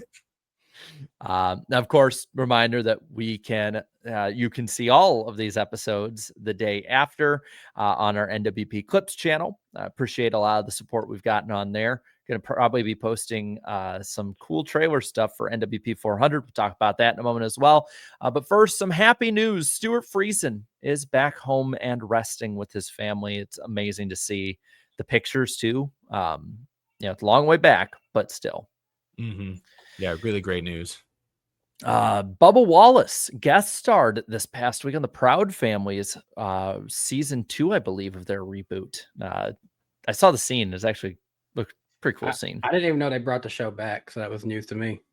What I thought was crazy is I saw a tweet that he recorded that 2 years ago. Yeah, it's been in the works for a while. I know animation takes a long time, but that's crazy. I think his PR girl said that she said it to him as like a joke, and they basically just like, no, let's actually do it. I think it's cool. What's cool is he probably grew up with that show, and watched it, and that's now true. gets to be in it. Yeah, he'd be in the age group where that's very possible. Yeah, because he's not much older than us, right? Or is he around the same age? He's 30, 31. The voice of the dad, was that Bernie 31? Mac? That's the original voice of the dad? I think so. I wasn't really watching the Proud Family all that much. I was not a Disney kid. Speaking of shows coming back, Napa Racing fan said King of the Hill recorded their new season 2 years ago also. Interesting. I actually watched, somebody had put a few of the episodes on YouTube. It feels like the old show. It's just the animation looks crisper. It just feels like nostalgic. I've been enjoying it so far. Yeah. Kyle Larson, I guess we can talk about it. He was a special guest on Julian Edelnut's podcast this past week, and he made those points about Talladega Nights. What did you just call him? Edelnut. That's what Randy Moss used to call him. You go, hey there, Edelnut. How's it going, Edelnut? Sorry, man. I'm afraid to ask what the backstory is to that one. He just wanted to mess with the rookie. That was literally it.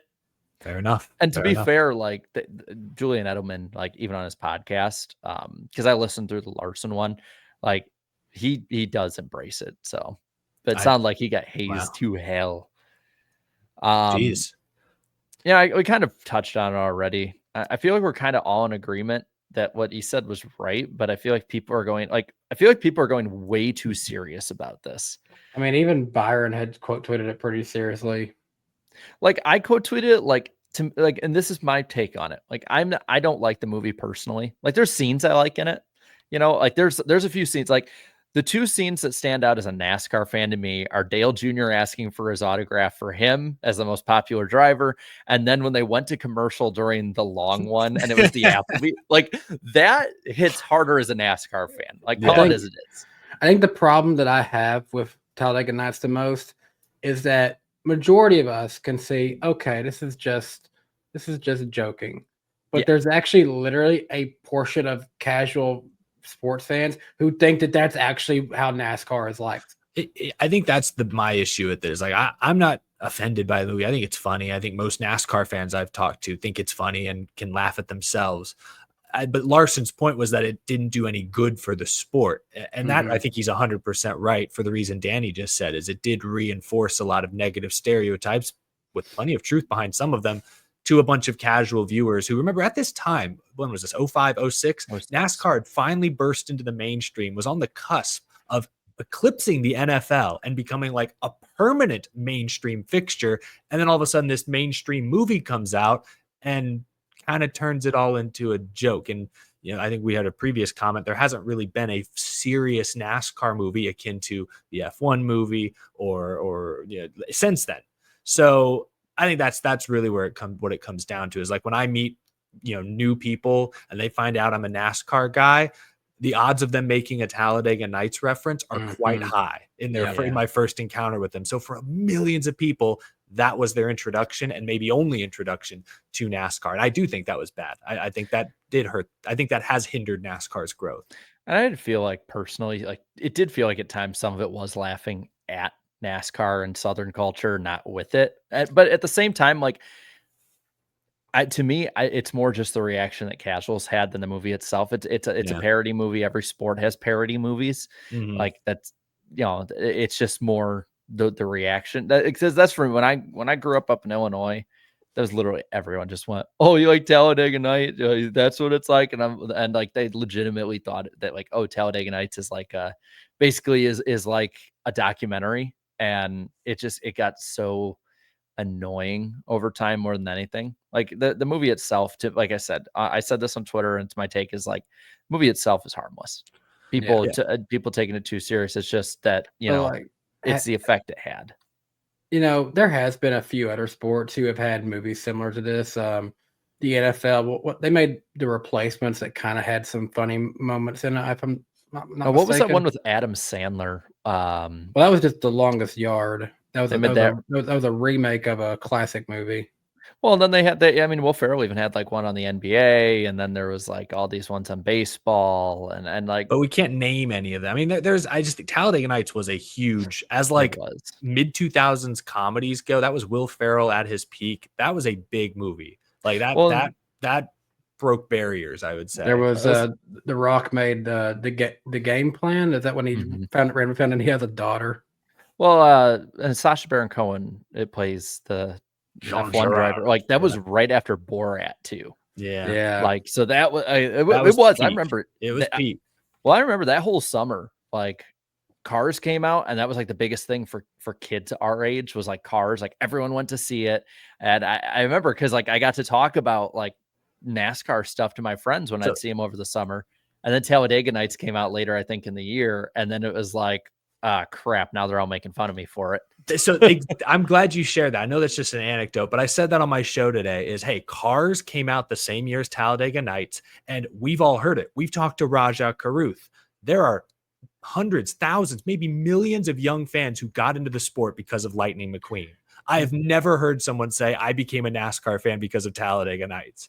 Those movies came out in the same year, similar budget, similar scale, and one helped the sport grow. The other, I think, objectively did not. You also had the Herbie Fully Loaded. I don't know if it necessarily did anything to grow the sport either. It was that one. It couldn't hurt.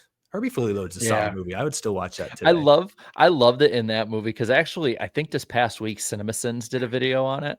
And in the movie, you can literally see like they're blurring out all these different things, but you see Dale Jr.'s Budweiser car, and then you see Mark Martin in clear HD's Viagra car in a Disney movie. And I'm like, Pfizer has to be so proud right now. I will say this: of all of the spoof NASCAR movies, I have made a fictional rise and fall on between Rusty's Racing and Dennett Racing and the team from Herbie. Dennett Racing was the easiest to try to string together some realistic scenarios for them. So I will give them credit for that. What do you mean it's not realistic that Trip Murphy would go psychologically insane because of a talk? Hey, I will say that one was fun because I literally had to make a fake thumbnail of him on the Dell Jr. download, and that one was pretty fun. My story, speaking my truth.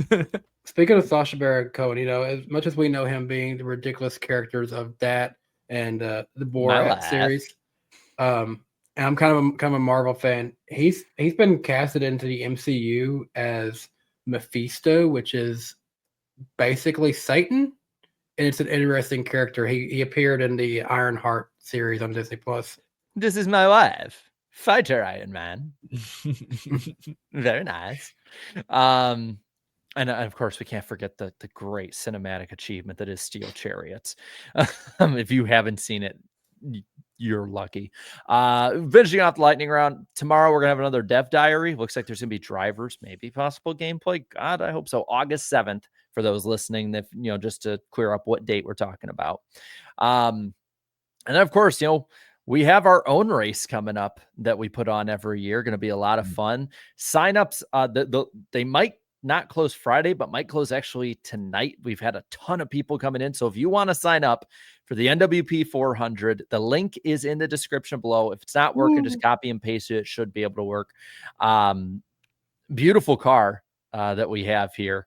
I mean, the big thing about this race was we wanted it to be big, colorful, bold, and this definitely fits it. And guys, I actually have a few. If you're cool with us sharing them. One of them was Yeah. actually MCU. I know that Danny, you and Claudia have been really diving headfirst into that. Well, we got an Iron Man 3 car. Oh, that's pretty. I like how specifically it's Iron Man 3 and not just Iron Man. I gotta say though, I like it. I like everything about this picture. This is just America. Yeah, And you know, a cool the Iron Patriot represented well. Well, a cool thing I forgot to mention too, Irvin Alvarado brings it up. So if you are any iRacers out there, or you know anyone, or maybe you want a driver that to get involved, let them know. $1,000 are on the line in this race, winner take all. So I like the little subtle Jesus is God there on the front bumper too. There's trust me, these guys have a lot of different things to add into these. Another look here at what might be at this point our thumbnail car if they make it in. That's a better picture. I like this view of it. Yeah. So remember, Maine is Sunday, August 17th, and the duels and LCQ are Tuesday, August 12th. So both should be a ton of fun. We have this one too, the icebreaker car, purple and blue. It reminds me so much of the old like Steve Park ones on the old Thunder games. It needs to just slap your logo on there, so there's like a little the iceberg breakers a little bit. It's a good idea. I should say I should burn that up. But guys, would it really be something associated with us if there wasn't chicken? Oh, chicken, Raising Canes. I had Raising Canes for lunch. What is that in the foreign language beside of it? I don't know what that is. I don't know, but I know that someone translate that. Watch it say like cane sucks or something like that. I know we wouldn't add it in if it wasn't advertiser friendly. So should be. It just says mid chicken. It's. I hope that car crashes out. Promoter's choice. I'm DQing them.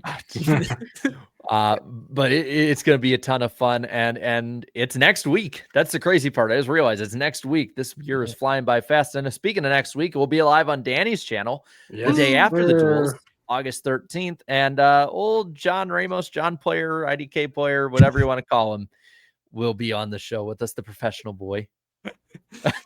Sorry, y'all saw that. That was funny. That's exciting. Good stuff. Oh man, it's gonna be a lot of fun. And I'll tell you what, that was a hefty lightning round this week. And man, let's just go right on into it. It's headlines time. We got some pretty interesting ones. First one slightly off, not slightly. It's off topic of NASCAR for the most part, but it could affect NASCAR maybe at some point. Fox Sports, we talked about it earlier, buys a third of IndyCar, IMS Holdings, all of that. I think the big question here is what is the fallout for NASCAR going to end up being with this? Is it just going to be date changes? Is it going to be maybe NASCAR having a similar deal at some point, or that's a wait and see how it affects IndyCar kind of thing? I think the more interesting, maybe not the more, an interesting part of this is how much did they reportedly are spending around 130 million for a third of IndyCar. So that means IndyCar plus the Indianapolis Motor Speedway, presumably, that is all valued at roughly $400 million, while according to recent court records, what was it? It was the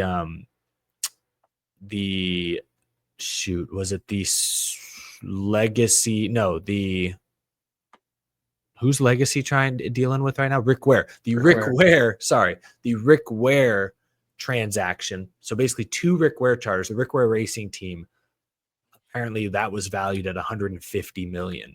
So what am I trying to say? A third of IndyCar is roughly equivalent to the cost of Rick Ware Racing, the bottom tier Cup Series program, a single team, which I found interesting. I found interesting that it was the valuation was where it was. I don't know what this means for NASCAR. Fox is on board for 6 more years to cover the Daytona 500 and a few other key races at the start of the year. But they seem to be really hell-bent on pulling IndyCar back up to the level it once was. And maybe they'll do it. Maybe they won't. Will they neglect NASCAR further? I'm not sure. Well, we'll see. I know this sounds out there, but we've seen we're literally talking about Fox buying IndyCar. So I think we're already at that frontier of out there. I know it would break tradition. I know IndyCar fans wouldn't like it. I know a lot of NASCAR fans probably wouldn't either, but what are the odds of at some point, especially with Fox having an ownership stake with Indianapolis Motor Speedway saying, hey, we want everything to promote IndyCar, the Indy 500, everything like that, and putting the Brickyard like the week before the Indy 500 at some point. I know that the people that at IndyCar right now or at Fox right now are big IndyCar people, are big tradition people, but suits change things quick, and suits above suits who don't care about tradition change a ton of things. Just ask, well, NASCAR. I'm just saying it sounds crazy, but at some point, if they wanted to use the Brickyard 400 as a way to promote the Indianapolis 500 during the month of May, I could totally see a corporation and a corporate suit signing off on that. You'd have your best shot at getting a decent crowd for NASCAR, in all honesty, because that kind of would fit into, hey, this is the Indianapolis Speed Week. So we're going to have NASCAR, and then we're going to have IndyCar at the end of the week. I mean, I don't want it to happen. I think that having the Brickyard in the summer would be much better. And plus, I just don't want to be NASCAR being second fiddle. I agree with Peter here. The Brickyard 400 would probably be a better show than the May Indy Grand Prix on the road course configuration. They could always run that road course configuration on the Saturday like they do now on the Brickyard on Sunday. As much as I hate this idea. I'm just saying corporate suits could see dollar signs. I'm not as opposed to, so I don't mind NASCAR playing second fiddle at Indianapolis Motor Speedway. And I would hope, no, I know they would feel differently, but I would hope that NASCAR's leadership would feel the same way. But I know they would be iffy about that. Imagine if you get to run the Brickyard 400 the week before the Indianapolis 500, when you already have so many fans there for Indianapolis qualifying. You move some things around, but like, I don't know what the numbers were this year, but they had probably at least 40, 50,000 fans at the track every day for practice, for qualifying. Imagine if you're holding a NASCAR race there as well. We might actually get somewhat close to those massive crowds from the 90s and early 2000s. We're probably not going to get 200K in the stands, but could we get 120, 140,000 people in the stands for the Brickyard 400? Maybe that's pushing it, but it might be on the table. I'll address this too. Back-to-back crown jewels. We pretty much did when the Southern 500 was in May, and then you had the All-Star race, and then you had the Coke 600. I mean, yeah, you'd have to move everything around. I don't think this happens. I think not now. No. No, I think Fox has the Daytona 500, the Clash, 2 big ratings winners. They have Talladega, and that's what they got. They even have the All-Star race, and that's what they essentially signed up for. TNT gets the Brickyard and the in-season challenge. Like, you kind of, every provider, every broadcast partner has their couple of marquee events, and I don't see them coughing up I don't see TNT giving up the Brickyard to Fox unless Fox is willing to pay huge money. And then even if they did, squeezing it into the NASCAR schedule would be tough. I'll say David bringing it up though, with how plugged in he is. Like, again, I don't want it to happen. I think it's a terrible idea. Personally, I don't like this idea. I would say him bringing it up. I just think, again, Fox has already paid the big money. They own the track now, a third of it at least. Mm-hmm. So it's like, if they really wanted to make a fuss about it, they have the ownership stake to make that fuss about it, and the leverage over IndyCar broadcasting too through 2030, which is interesting because I believe that's the year before the NASCAR deal runs out too. Right? 2031 is when ours runs out. Yeah. I don't know. I guess I mean, yeah, you're right. Things can always change. The way I'd look at it is Fox already signed the deal. They knew what they were signing up for when they signed this deal. They signed this deal almost 2 years ago with NASCAR. So you kind of going to get what you get down the line. If this could escalate 6 years from now, I'd be shocked if they were to bend over backwards to move a crown jewel into All-Star Weekend, interrupt potentially the Coca-Cola 600 buildup, all of that for Fox, who, let's be honest, is probably the worst broadcast partner NASCAR has currently from a product standpoint. Yeah. Again, it's just, but we had this conversation last week at the playoffs, though. I mean, if TV wants it and TV dictates enough, TV gets it. That NASCAR, they will bend over backwards to please TV, even if it pisses off the industry. Like, I have a feeling it was probably a TV call to only have one bye week this year. As much as I like it, as much as I think we all as fans like it, that we have racing every week, I have a feeling that it was TV that was the ones pushing that for the most part. And the industry basically went, "Aw, shucks." Like,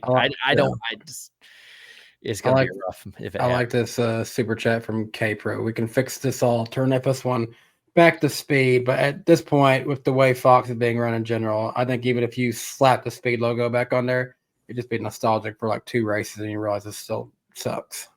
But I'm skeptical, but I'm the opposite of Jared. I actually wouldn't mind seeing an earlier Brickyard 400. It would mess things up in May for NASCAR. They'd have to move some things around, break from some traditions, and it might create some awkward gaps in the summer. But Brickyard in the month of May, I don't mind playing second fiddle if it means double the crowd, double the publicity. I put it like this. It would not be the worst change in recent time that I've seen, honestly. It would be a ratings win probably, because I guarantee you they'd put it on Fox. Yeah, it would be on Big Fox. I wouldn't even be surprised. I know this probably would be weird too, but I wouldn't even be surprised if, because we know that Mother's Day is a big TV draw, and we know that Fox is, let's be honest, they're focused on IndyCar right now and are using NASCAR to build up IndyCar. Would not be surprised if the Brickyard did move, if they had Talladega the week before on Big Fox on Mother's Day weekend to build up that hype, the ratings machine, all of the promotions in the month of May for Indianapolis. I have a feeling by 2031, like, we're going to have a very different looking schedule, and it's going to be a really interesting conversation when it gets there. Even if these changes aren't all made, I think they'll be on the table more than it seems like they would now. So I do have one thing to kind of ask here.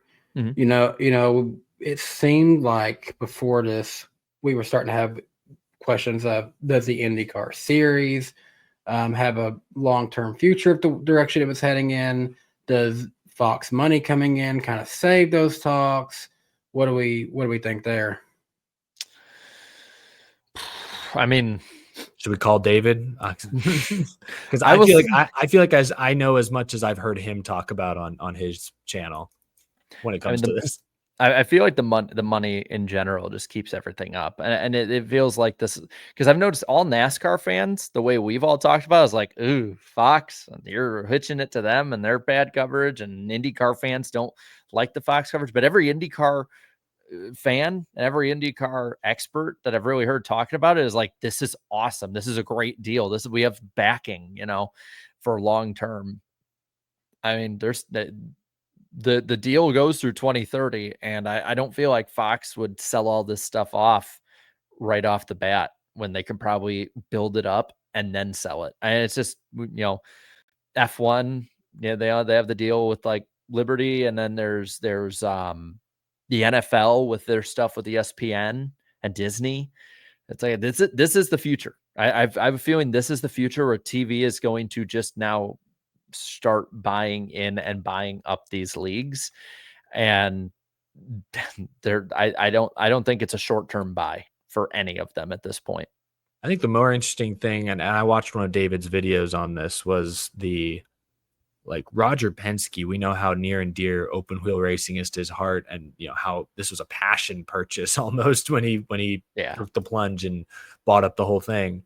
And so for him to sell off a big chunk of it, a huge stake, months after the Indy 500 controversy, years after the push to pass after all this controversy, suddenly Fox comes along and somehow got some sort of deal out of Roger. Like, that is just kind of interesting. I don't know what it means for the health of the sport going forward. I think NASCAR fans are spoiled because we've been on big networks and gotten millions of viewers for years now. We just want great coverage. I think IndyCar is like, we need relevancy. And say what you will about Fox, they are one of the main networks. Everyone knows what Fox is, knows where it's at on the dial. Fox brings you some relevancy. So I think I think NASCAR and IndyCar fans just have a slightly different POV on that. And stability.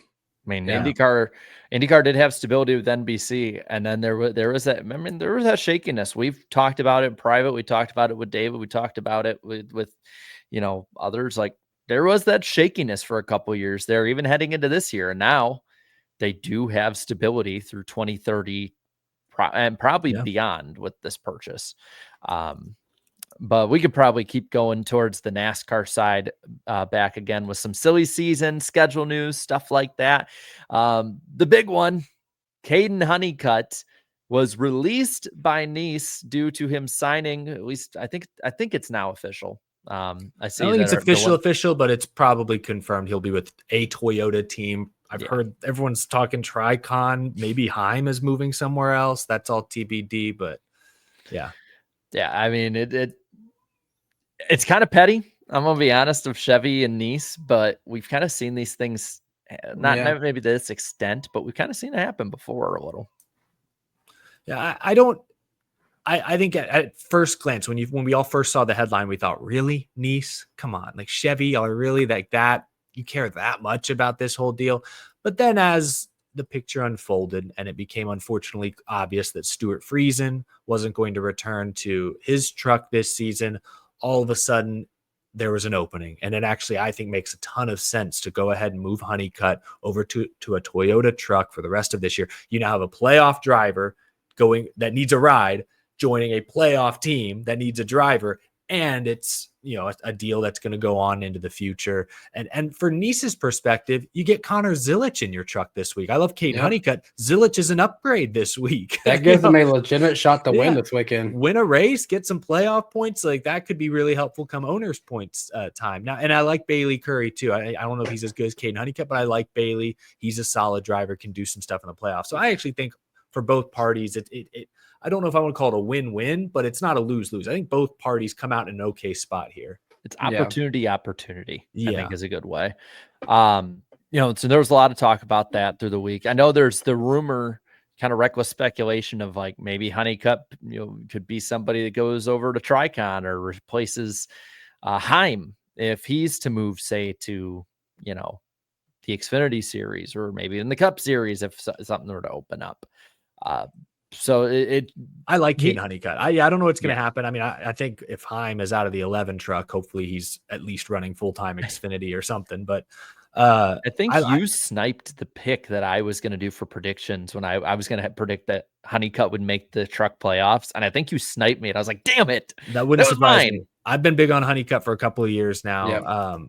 Part-time in trucks, Nice stuff. He's been the only guy in recent years to look kind of like Carson Hocevar in that equipment. And we know Hocevar's fast. Honeycutt's a little older too. I think, if I'm not mistaken, I want to say he's like 23 or 24. So he's a seasoned late model driver. I like Honeycutt. I think from a talent perspective, he seems legit. Don't really know him personally. I think I've maybe talked to him once briefly. So I can't speak to his outlook and all that, but I like I like his stuff behind the wheel. I think he's good there. As of right now, he is 73 points good on the cutoff line for the truck series, and still looks like he's got a legitimate shot at making the playoffs. He's only 22, actually. I thought he was a year or two older than that, so he's still pretty. He's not 18, but he's a young guy.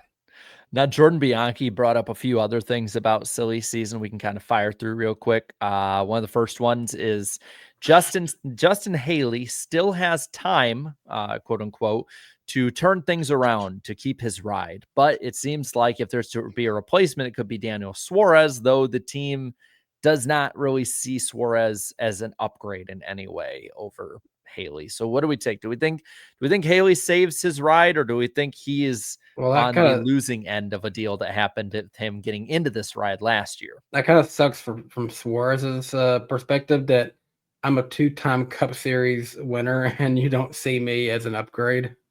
Well, it's only one more win than Justin Haley has. Fair. Well, yeah. No, I mean, I don't. Let's be honest, guys. Do we think Suarez is obviously better than Haley? He's behind Justin Haley in points right now, and he's in a Trackhouse car. Wow, I mean, yeah. I think Daniel's very good. I think they have the same number of Xfinity wins, actually. I think they both have 4 Xfinity wins. I think I just attached myself too much to the idea of Suarez and Zilic doing a ride swap and him going to Junior Motorsports. I think I just fell in love with that idea too much. That's what I want to see. Daniel Suarez to Spire does not move the needle for me. I think he'll run probably how Justin Haley is running this year. That's my takeaway. He might be a little better at the road courses, might be a little worse everywhere else. I'll say this about Justin Haley. I forget the exact, I think it's the last 4 races. I know it's a fairly small sample size, but the last 4 races, Justin Haley finally finding his rhythm with his new crew chief, new car chief. Remember, they threw that curveball at him early in the year. He's finally getting into a rhythm. He has a 16th place average finish the last 4 weeks. It's not terrible. It's a couple positions better than Michael McDowell in that same span, and it's 6 positions better than Carson Hocevar's average finish in that span. It's a small sample size, and yes, Hocevar has run top 5, top 10, shown more flashes. McDowell led a bunch of laps at Chicago. They have shown greater peaks. But behind the scenes, Justin Haley continues to be a steady, consistent force. I think it would be premature to boot him from the 7 car, considering all the things they threw at him at the beginning of the year. His crew chief, his car chief, his pit crew all left 9 weeks in. I think you owe him at least the start of 2026. If by this time next year, things aren't getting any better, all right. But there are going to be way more free agents available this time next year. Right now, it's like Daniel Suarez and maybe some like Xfinity guys you could pick from. Like, I don't think there's a clear upgrade out there, but this time next year there might be. So I would give Justin Haley a few more months. I think, but do we think they'll move on from him? Do we think they'll be too hasty? And, Okay. and this is what I would do, but you're right. Yeah. I don't know if that's what they will do. I think they'll keep him. I do. Instead of Suarez being who they take the chance on, and it's kind of goes into a point we're going to talk about a little bit later about the 17 Hendrick Car Xfinity Series. If Raja Karuf isn't going to be pushed up into that car, because it seemed like he was making starts in that car, now he's not. If he is a Spire, why don't we take a chance on Raja like we did with Carson and put him into a Cup car if it's available? I don't think Raja's Cup ready. I think, I don't know. What's he 13th in truck points or something like that? I don't know. I mean, he's one race. He's not as many as Carson did at this point, but who brings the sponsorship too? He's 11th. I mean, that's where Suarez has an advantage. I like Daniel Suarez, but he's a big personality. And obviously Spire has Carson Hocevar, so they're not afraid of a little controversy or drivers who are outspoken. But like every place Suarez goes, it's the same story. And I think there's truth in many ways, but it's always, after a while, they stopped listening to me. I wasn't the priority at this team and our results suffered. And it's like, if he comes to Spire, he's going to be the third wheel, at least to start. How's he going to handle that? He's not handling it very well at Trackhouse right now. He's been kind of outspoken about how he feels like they've kind of forgotten about him. I don't know. Do you want to deal with that? If you're Spire, if again, he's not obviously better than Justin Haley, Justin Haley's only 26 years old. I mean, I still think he has a little bit of room to improve. I think for Suarez is that he probably will need Spire more than Spire needs him. He's probably 100% true. He's probably going to go into this year with them being like, you're a stopgap. You got 1 year. It'd be a 1 year deal. Yeah. We're going to try and get Kyle Busch. So here's your auditions of ours. I got to find that damn list of drivers I had of all the free agents for 2027 because it's like we have options. If Suarez goes there, man, it just feels like Gaunt Brothers racing again to me.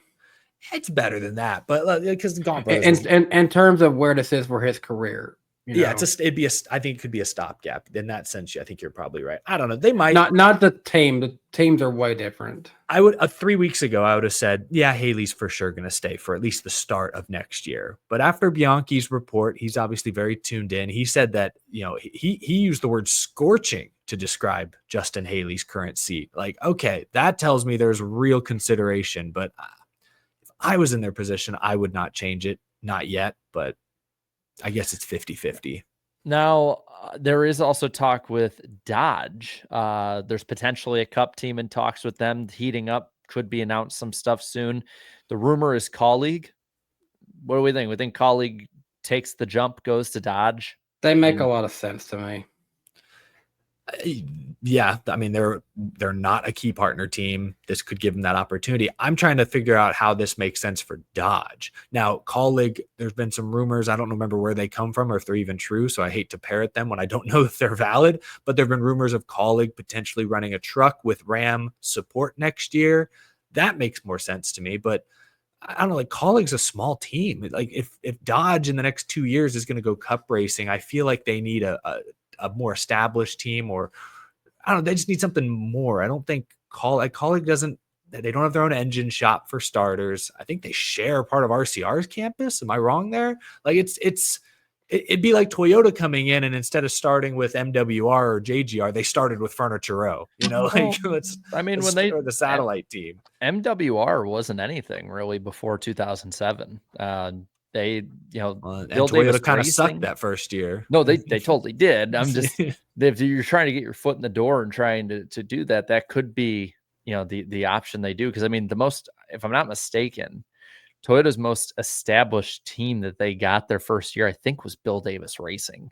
So it's like it could be that jump. And you know what?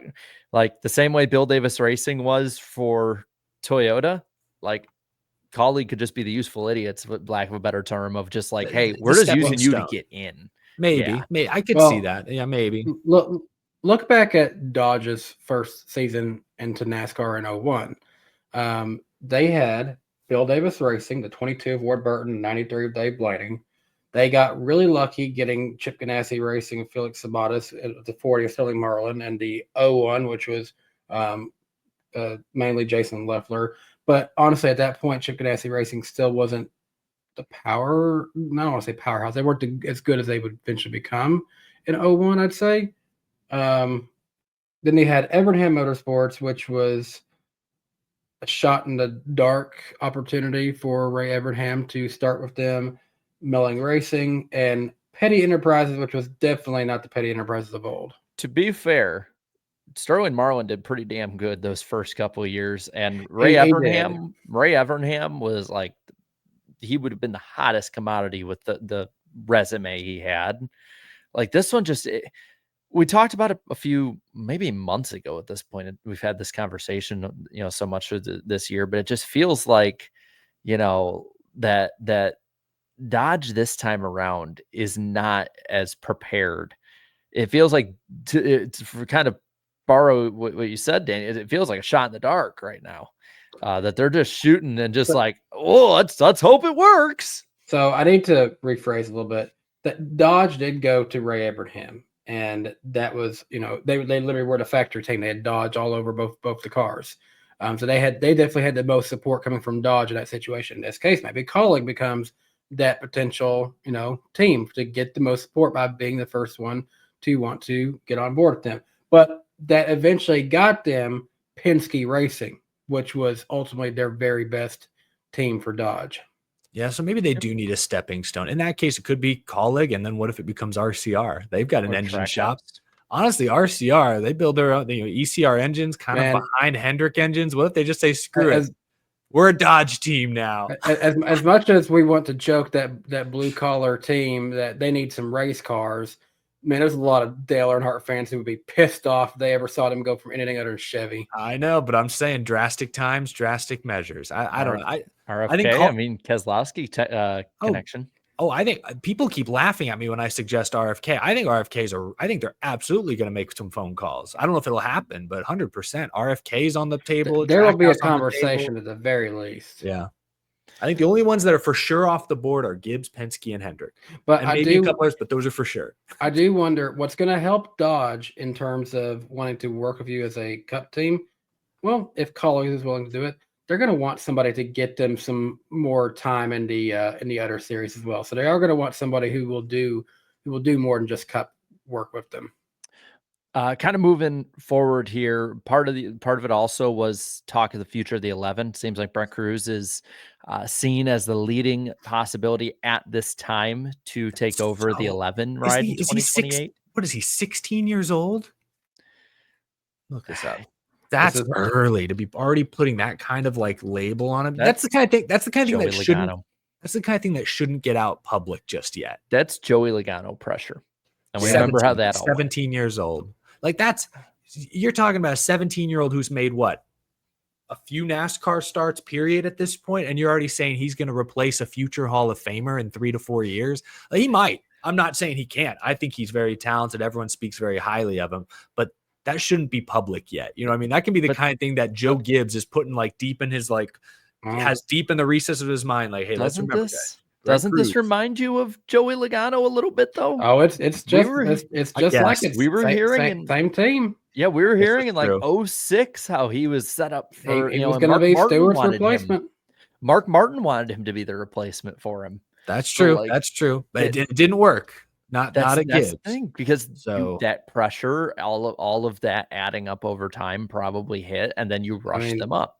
I mean, it may be similar. We're going to talk about Corey Day in a minute. He's kind of with binoculars being looked at in case Kyle Larson decides to go dirt racing. They this really is- like these dirt racing kids. I mean, that's what I'm seeing here is Cruz, Day. I mean, Avedizian. This is a great point here too. I mean, people forget how low Joey Logano was viewed in 2012 going to Penske 2013. Like before that year, there were people that were realistically arguing, should they keep Sam Hornish in the car after he took over for AJ Allmendinger that year because he ran pretty decent. Like people forget just how close Joey Logano was to being, instead of, the next sliced bread, of being the next Casey Atwood. Hey, if Kurt, this is the hot take here. If Kurt Busch doesn't have another breakdown, does that even happen? Does he even get with Penske? I mean, the option might not have been there if Kurt just kept it together. Because Keselowski might have still came into his own, but into 12 or no, he would have already been into 2. My bad. Yeah, so it's a butterfly effect. Okay, we'll talk about the rumors here. A little bit of reckless speculation. One of them is that Haas and Legacy could merge, with Legacy buying out Haas and then having 41, 42, 43. What do we give on this one? Because I feel like this is like the ultimate backup plan if all else fails, kind of thing. Yeah, Haas doesn't seem to be going any serious direction right now. So, I think you want to talk about teams that make me feel absolutely nothing right now. It's Haas Factory Teams Cup program. I forget they're out there. They're nothing. They are not a viable competitive organization. So if they get bought out by Legacy or another team, honestly, good.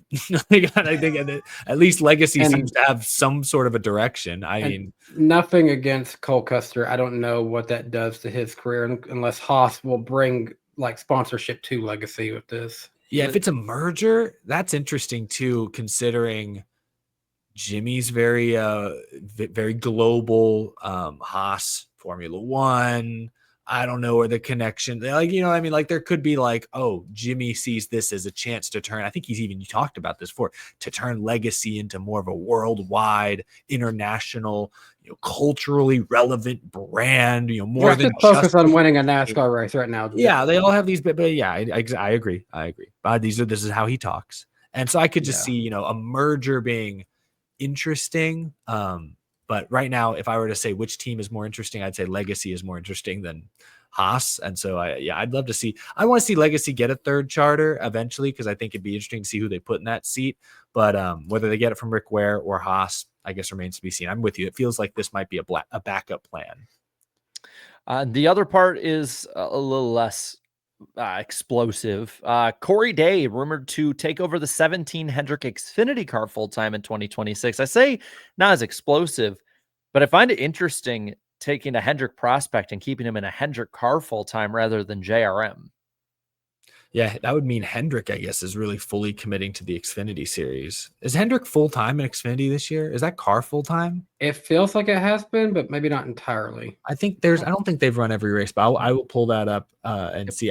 Corey Day, I think a month or two ago on this show, we were talking about how Corey Day, he's shown flashes and some things, but he's kind of underwhelmed in his Xfinity and some of his truck starts. I think that's changed. I think he has run better the past few weeks. So he's so young. The 17 has only started 14 of the 22 races, but that car, for perspective, is still ahead of the 10 of Colleague, the 11 of Colleague, the 18 of Joe Gibbs Racing, and the 9. Oh, the 9's been only 8 races this year. To be fair, though, there's been some heavy lifting from some superstars in that car, but like the car can perform, and now he has experience. He's starting to turn a corner here. This is probably, to me, this is a kind of make or break thing, whether it's a 1 or 2 year deal that they would do it with. To me, this is like, all right, kid, you got it. We're going to give you everything. It's time for you to put up or shut up. That's what it feels like to me right now. Is like they're going to find out real quick whether this is the guy that can maybe take over the 48 someday. We're going to keep having that conversation forever. Or I like what Danny said, when Larson just decides to go dirt racing, Corey Day. I mean, I really think that he is probably in line behind Bowman if he doesn't improve, or Larson if he decides, hey, I've had enough of this. I want to dirt race the rest of my career. it's interesting to think now, and I know drivers jump ship all the time. Jesse Love was a Toyota prospect. Now he's in the Chevy system. Who knows where he'll go next? But like Chevy right now has Zilich going to Trackhouse, and then they have, I guess, Corey Day. You could say Raja Caruth. Who like because Toyota's got Brent Cruz, Corey Heim, Jade Abadizian, Isabella Robusto. Like and a few others. Like Toyota's got the very robust pipeline, as we know. I'm just trying to think who else does Chevy have? I guess we can include Jesse Love. I'm just thinking like who's getting passed up here? We talked about Raja earlier. Is he getting passed up now by Corey Day? Is Corey Day really? I mean, it feels that way, but I'm trying to look at Corey Day's career. He's only ran 8 truck races and 5 Xfinity Series starts. He has his best finish in Xfinity is 11th at Nashville, and in the trucks he's had 2nd at IRP and 5th at Nashville. The rest are 15 for worse. Yeah, he's been up and down, but he's still young, and he's another dirt guy. That's the thing. Everyone I just named pretty much, Cruz, Day, dirt guys. Daniel Dye. Christian Eckes, I guess he's in a Chevy, but I feel like he doesn't really have Chevy support in a big way. Like he's not. Yeah. Oh, he's running Knoxville tonight. Okay, good luck to Corey Day. Corey Day is one of the guys that, and Larson's spoken highly of a few different dirt racers, but he's one of them I believe that Larson has spoken highly of. I could be wrong about that, but yeah, Chris Wright. Is that a Chris Wright profile picture? No, it was Larson. I thought I saw the 5. I thought that was a Chris Wright profile. No, that car was in one piece. Did you see that? I'm sorry. Yes. This past week, I actually ratioed Chris Wright. Is this satire on the screen right now? No, I'm just kidding. I didn't put that one up. I just. No, but I ratioed Chris Wright because the lineups for NASCAR 25 got released, and Chris Wright and the 5 were not on it. Wow. And he got all upset, like putting question marks on like why is this? And I was kind of an asshole, I'll admit, but I said something to the degree of it was because they wanted the game to crash less than Ignition. He deleted the tweet. I was like, I saw your tweet, and I was like, oh, it looks like he's really taking a shot at someone, but the tweet was deleted. It was Chris Wright. I didn't know he deleted a tweet. Yeah, he deleted it because my tweet had like, I think something like in the first 20 minutes had like 50 likes, and Chris's had like 10. Jarrett, just because, show it. I didn't even do that one. It was the ghost. It was someone else. Hey, every now and then, man, I can have like one of those just heaters where I'm just the biggest jerk in the room, but everyone likes it. But yeah, top rope. But kind of talking more a little bit on the silly season and schedule stuff. Dale Earnhardt Jr. this past week brought up that North Wilkesboro could be a summer race, possibly on TNT's portion of the season. What are the what are percentages we're given for this one being real? Because Dale seems to, when he says something about the schedule, like San Diego, it tends to happen. I heard something about this last week as well. I did not hear the TNT part, but Dale working with TNT, I think makes it even. I was probably probably trust a TNT broadcaster. Yeah, I was probably 95% sure something like this was happening last week. Now I'm probably 99% sure. I don't know when it'll land on the schedule, but it sounds very likely North Wilkesboro will get a points day next year. What that turns the All-Star race into is anyone's guess, but Think they might do Charlotte for a year just to make it easy. Charlotte, The Rock. I think Danny mentioned The Rock earlier. I don't know. We'll see. Thing with The Rock is just I'd probably rather see Charlotte. Give me another oval race at Charlotte, but I'm just with this car. Yeah. If it is The Rock, and I know The Rock has had some interesting. Is it technically for sale? Is it going for sale? Yeah, I believe so. I don't know that SMI would want to buy it, but maybe they would be willing to lease the ability to race to put on the event there. Yeah, we'll see. It'll be also interesting if Wilkesboro gets a points date. Does it replace Spring Bristol? Does it replace something else? Like, what does it replace? Because it probably has to replace something, and probably an SMI date. I know COTA is still not 100% guaranteed for next year, but I think most everyone feels like it will return. So we'll see. It should. I think Coda should return. I mean, I hate to say it, Bristol Spring might be on the chopping block, and I mean, damn, but is what it is. I guess. I went ahead and put in my request for a media entry into Bristol. I'm going to go to the night race and see what happens in it this year. I'll tell you what. If they have one date, that night race is going to be packed. That is true. They will probably, any tarped off seats that they have at the upper level, I think they'll probably open up for that because people will show up for one. If that's the one Bristol date, no matter how bad the racing is, people will show up. Well, even though people knew what the weather was looking like, a lot of people still showed up at that baseball game over the weekend. Yeah. Guys, you want to have a little fun? You know, we've Please. Yeah, some have fun some is fun. okay every now and again. All right. Well, let's have some fun. Let's go over to our prediction segment here. Each host will make 2 NASCAR, motorsports, or show-related predictions. So it can be about the host or whatever. I got maybe a fun show-related one with us. Predictions are kept track of each week in our accountability session, and we will keep them relatively concise, at least within a few years generally. For me, it was not a good week. I said the stage 1 and 2 and race winners would all be different at Iowa, and goddamn, if it wasn't for the end of stage 1 right at the end with Byron falling off, I'm pretty sure I would have no, I wouldn't have, because Byron won the race. Who was the one he passed? There was another one he passed like right at the end because both of them were late. End of stage 2. I don't Stage remember 2. who that was. Was it Briscoe? I don't remember who was up there. Briscoe, yeah. Either way, I'm wrong. And that the winner of the Iowa Cup race wouldn't lead the most laps. God, the freaking fuel saving. Danny said Sam Mayer would get Haas Factory Team their first win. Correct. He said the Atlanta Braves would beat the Cincinnati Reds at Bristol. Also correct. Though you did say that they would host more than one baseball game, having the Tennessee Smokies. That did not happen. I checked with you and double-checked everything else just to make sure, and it did not. Yeah. The Tennessee Smokies just opened up a new facility in Knoxville. That wasn't going to happen. Honestly, looking back on it, they should have scheduled the darn Savannah Bananas. They are so popular. I don't know why they didn't do that. Eric, got nothing, buddy. Oh, I don't even remember what my predictions were last week. That's surprising. Okay. So I'm leading at 34.69. Nice. Danny Shut at up, chat. What is this? Danny at 33.96 and Eric at 29.5 all time. I lead 39.71 to 31.9 for Danny and 30.91 for Eric. So all time we're doing pretty good. So I'll lead us off on this one. I'm gonna, you know what, guys, let's go bold. I think I'll do a bold one about the race, and then I'll do one about all of us here, and as my second one. So I'm gonna say this: Connor Zilic will get a top 5 in the Cup race this weekend. I like that. I think that's bold. I know people are gonna say layup, but Cup Series. I mean, he ain't really proved himself in Cup yet. So You said top 5? Top 5. Okay. I'll go top 5.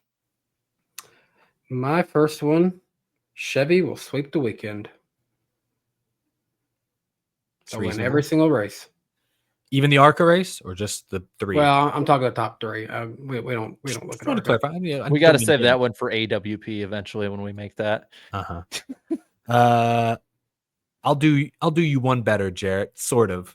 I think Connor Zilic will finish top 10 in every race he enters this weekend. I like that. This week, I got my Vikings hat on. We're playing the very hated rivals, the Houston Texans. Now, there's such a rivalry there. So I'm going to predict that our teams record-wise will finish like this: Vikings, Texans, Titans.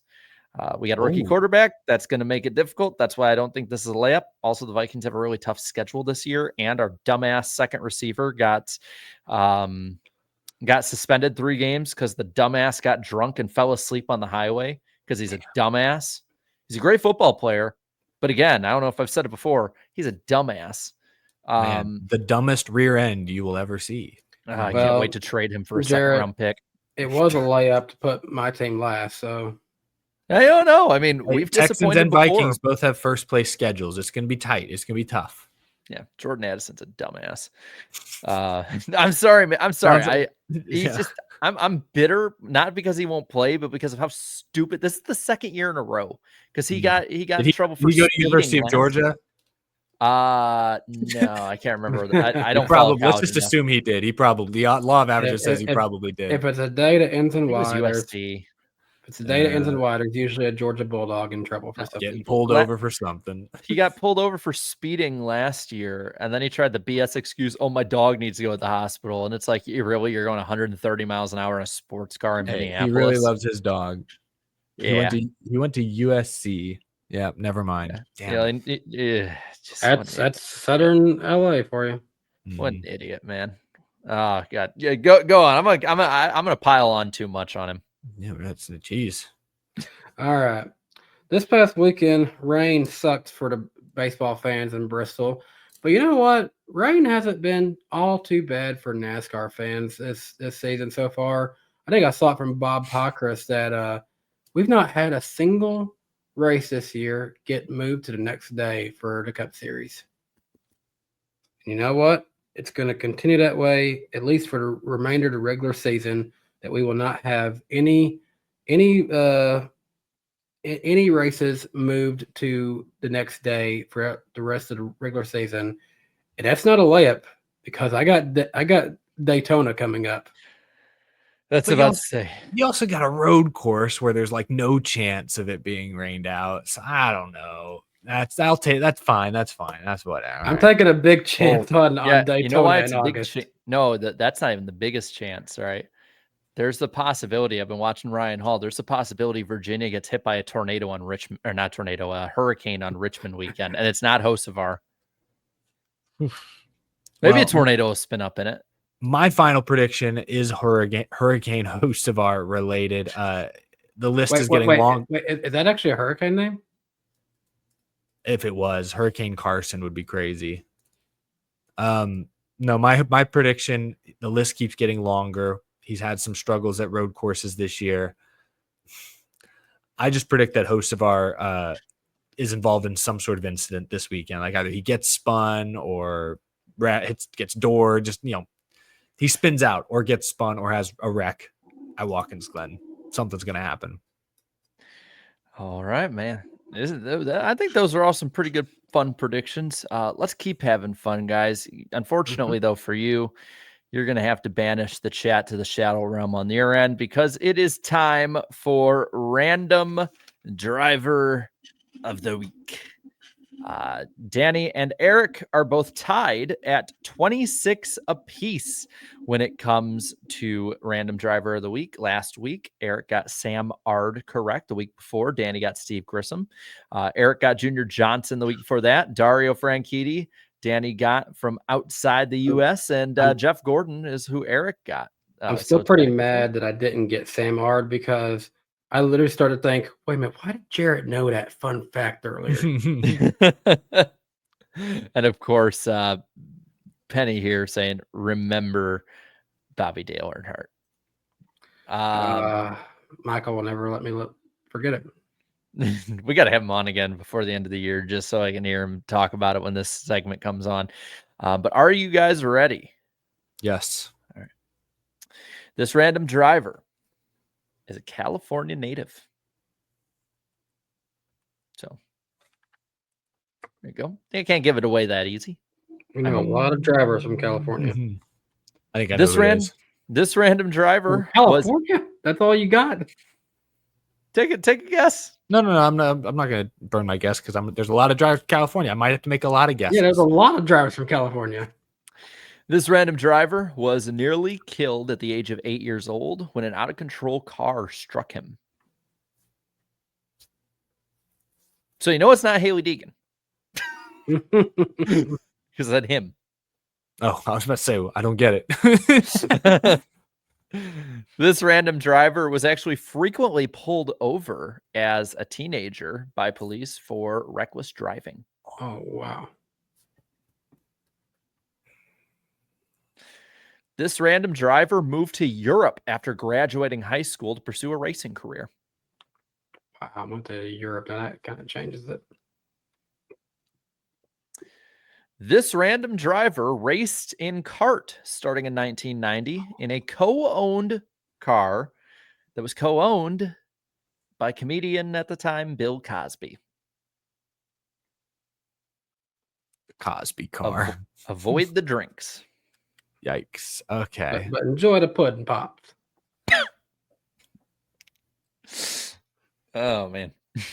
After retiring from racing, this random driver became a pro sport shooter. Like gun shooting. Yes. Pull. I should remind you there are 21 clues. I'm really lost on what direction this one's going now. Yeah, I thought I had it. This random driver's son is also a competitive sport shooter. Yeah, I don't. I've hunted it and stuff, but I don't really get into that side of things. Eric and I have never tweeted about this random driver, but Danny interestingly did once. How have I ever tweeted about this person? This random driver raced these numbers. Get a pad and pen and paper or This pencil might or save whatever. us. This might save us. Tell me when you're ready. Mhm. 00, 8, 10, 17, 24, 25, 30, 32, 64, and 75. Not a lot of options. Do you want the OEMs? Mm-hmm. Sure. Yeah, the ones that are easy to find. Chevrolet, Ford, Dodge, Pontiac, and Buick. Has the chat got it? They have to have gotten it by now, Couple right? F. Couple F. Oh, it's not unanimous though. This is a hard one. Okay. In 2006, this random driver referred to NASCAR as Al Qaeda, Neck Car, and the WWE on wheels. That one gave it away for a lot of people in the chat. I don't know who this was, but that's crazy. That's crazy work. You said you know who this is, or you don't? No, know I who- don't know who this is off the top. At least not. Maybe it'll come to me in a second because I feel like I have heard that quip. It's a hard one to forget. Yeah. They said this in 2006. 2006. Yeah, this is Bush era America, man. It made waves. This random driver raced in 4 cup races. Hmm. This random driver raced Trans Am and won 4 races for Jack Roush. Oh. They might explain a 17. Sorry. I had the same reaction. Danny's face was like, holy shit. Oh, man. Who is wow, okay. This random driver was inducted into the Trans Am Hall of Fame this year. This year. Okay. This random driver raced in 2 Indy 500s. Awesome. Okay. Indy Trans Am. In 2021's reboot of The Proud Family, the characters go to a middle school named after this random driver. The only one I know about is definitely not this person.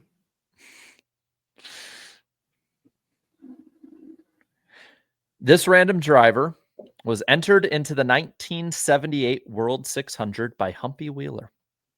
1978. Okay, wait. No. Oh, you said he. Okay. I'm getting my years all He was mixed up. entered it. It didn't say he started it. Well, either Yes. way, I'm trying to figure out when this guy's career ranged from. And it sounds like he basically has raced forever. Yeah. Well, that's because this random driver was replaced in this race by a young driver by the name of Dale Earnhardt. Oh my gosh, I would not know who he jumped in for. Man, if the chat I thought didn't this get it was the before, giveaway, man. I'll bet they get it now. I just watched the Earnhardt documentary. They didn't talk about this, did they? No, they did not. The only one who might have maybe mentioned it is that movie with Barry Pepper, but I don't think they actually said anything about who he was jumping in for. No, because it was one of Earnhardt's kind of spotty starts here and there. Let's see. I'm blanking on every Trans Am lifer I can think of. You say he's in the Trans Am Hall of Fame? Inducted this year is what I saw. This random driver raced the full 2001 Truck Series schedule. I don't even know who to guess at this point. This random driver in 1986 was the first African American to test an F1 car. Oh. F1, Trans Am, kart, IndyCar, NASCAR. This Willie T. Ribs. Oh, that's it. Correct. Yeah, that's right. He's the oh man. And I have tweeted about him one time because of the Because of moment I SRX. had at SRX of him. Yep. Tell the story, Danny. Tell the story. So we were just there, like on the pit wall or something like that, Nashville Fairgrounds Speedway, and all of a sudden, like I'm just suddenly there's hand on my shoulders, and I'm like, yeah, hey, well, yeah, it just randomly just shook me for some reason, like he was just excited to be there. I don't know, it was just random. Literally had you shook. Yeah. I love that. Good yeah. pull there. I was blanking on it. Damn. Willie T. Well, Ribs, not a fan of NASCAR. The African American and the Indy 500s, I think, is what glued it together for me. And then the tweet. I should have put that together quicker than I did. Good job. All right. That's a lot of fun. So Danny takes the lead, 27-26. You know what? That does make sense for the Proud family now.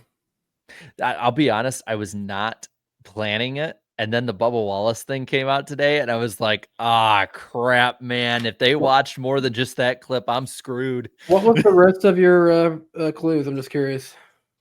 I had one left, and it was this random driver was heavily involved on and off the track with the SRX. Okay, that would have probably definitely gave it. Yeah, that might have helped.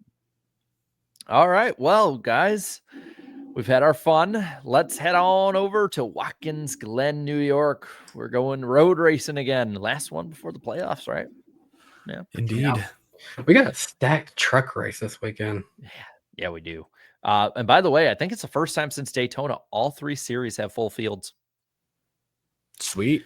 Notable, of course, there's the restart zone that's been moved to around turn 7. Noticeable also is that, or notable is Connor Zilic will be in the 87 Trackhouse Cup car.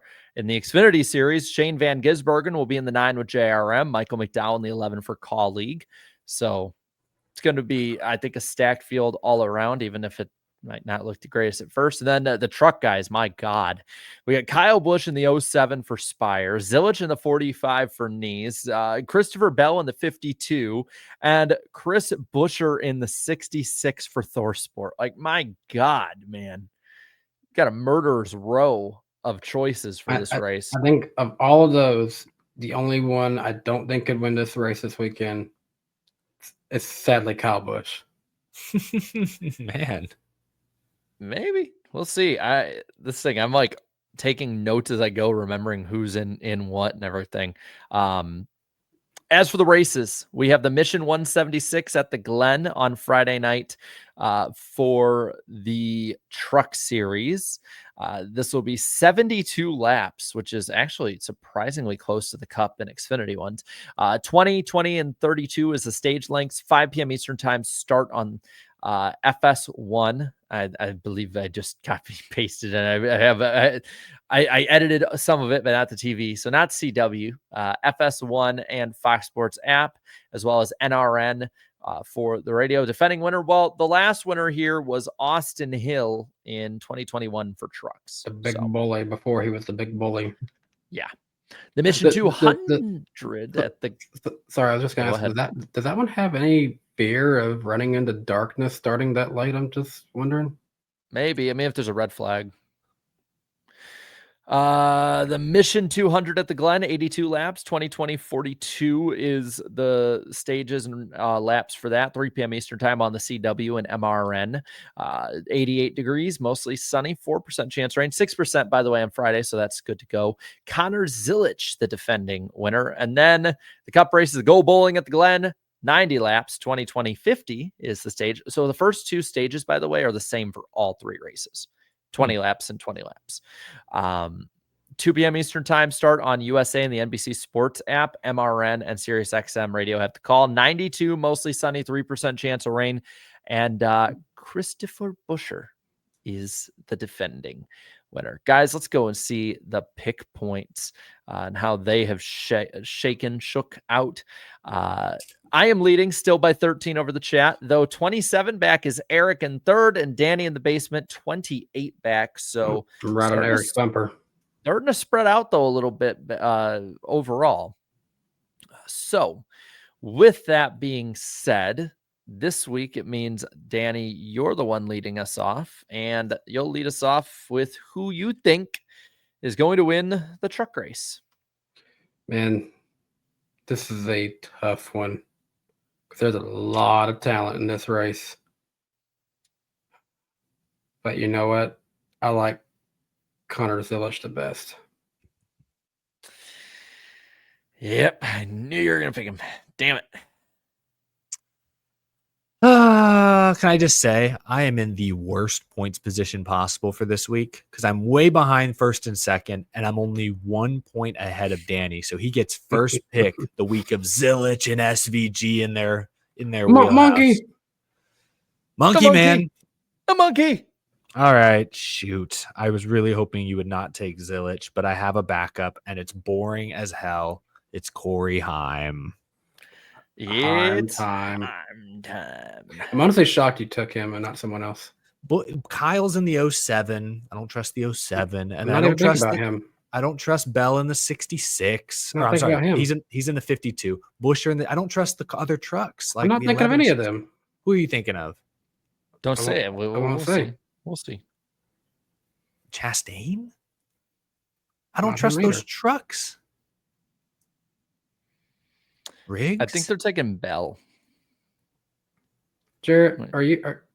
if they're taking Bell, which I think they are you thinking you- of who I'm thinking of? Who are you thinking of, Danny? Who are you thinking of?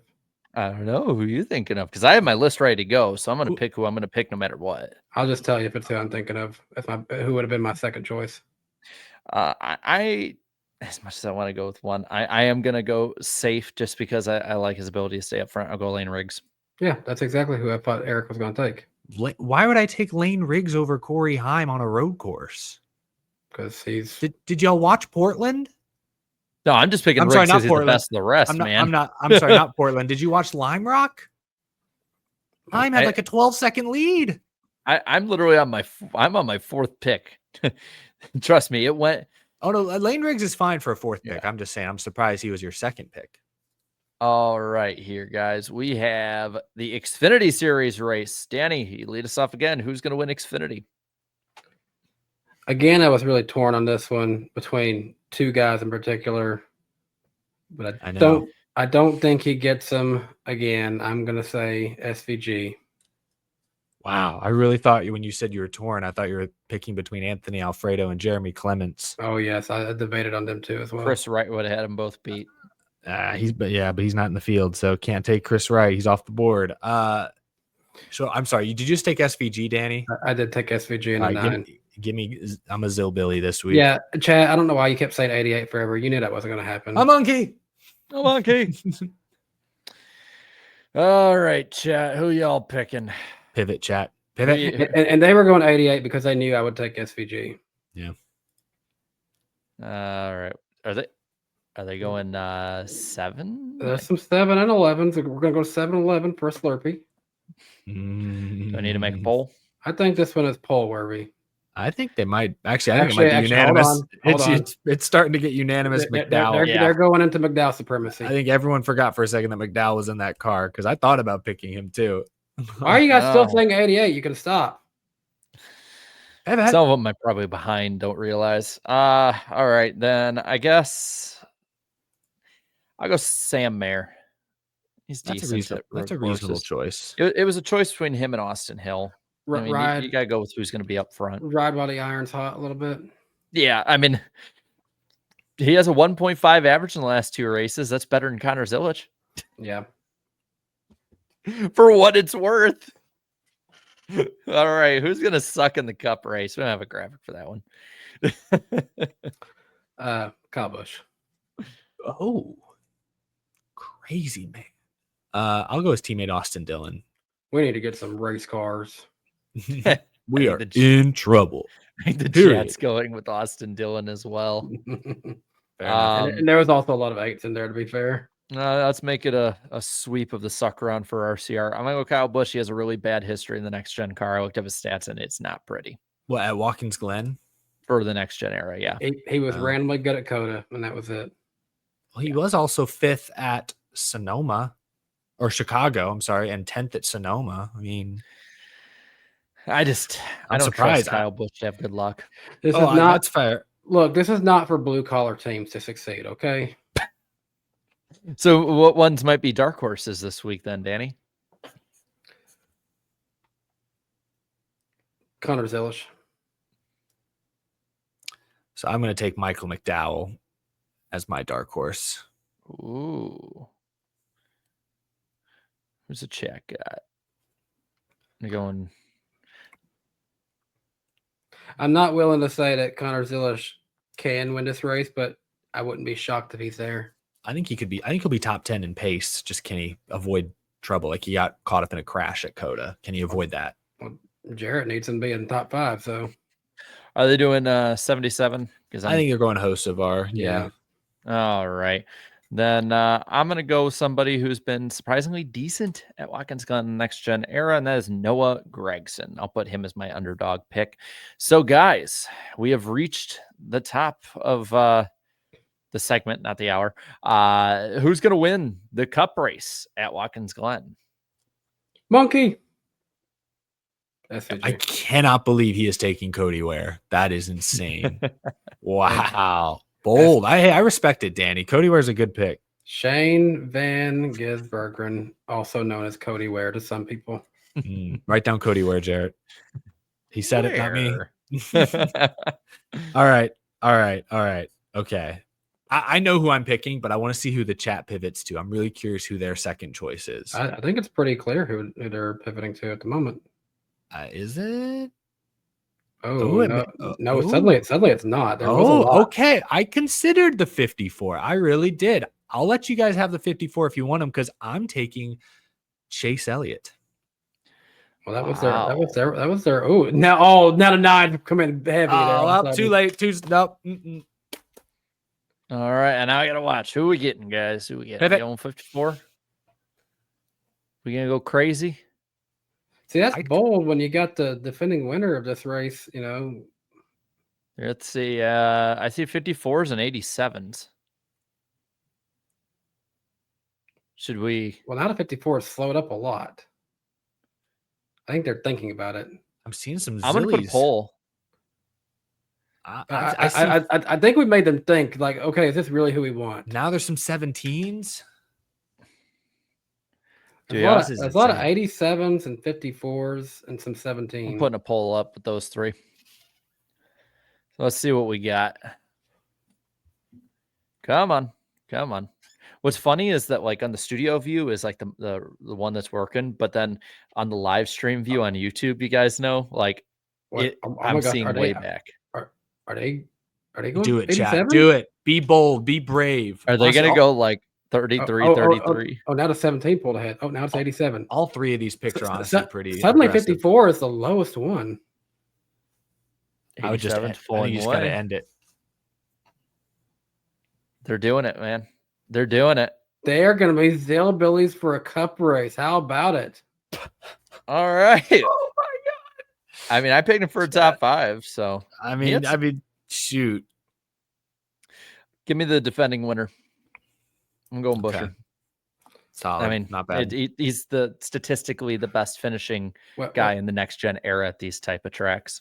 Wait, why didn't you pick Allmendinger? Why didn't you pick Kyle Larson? Okay, yeah, I'm about to say, if I see another, why didn't you pick AJ Allmendinger when he has been for the last 2 years just not relevant at these types of races outside of like the Roval, I might lose my damn mind.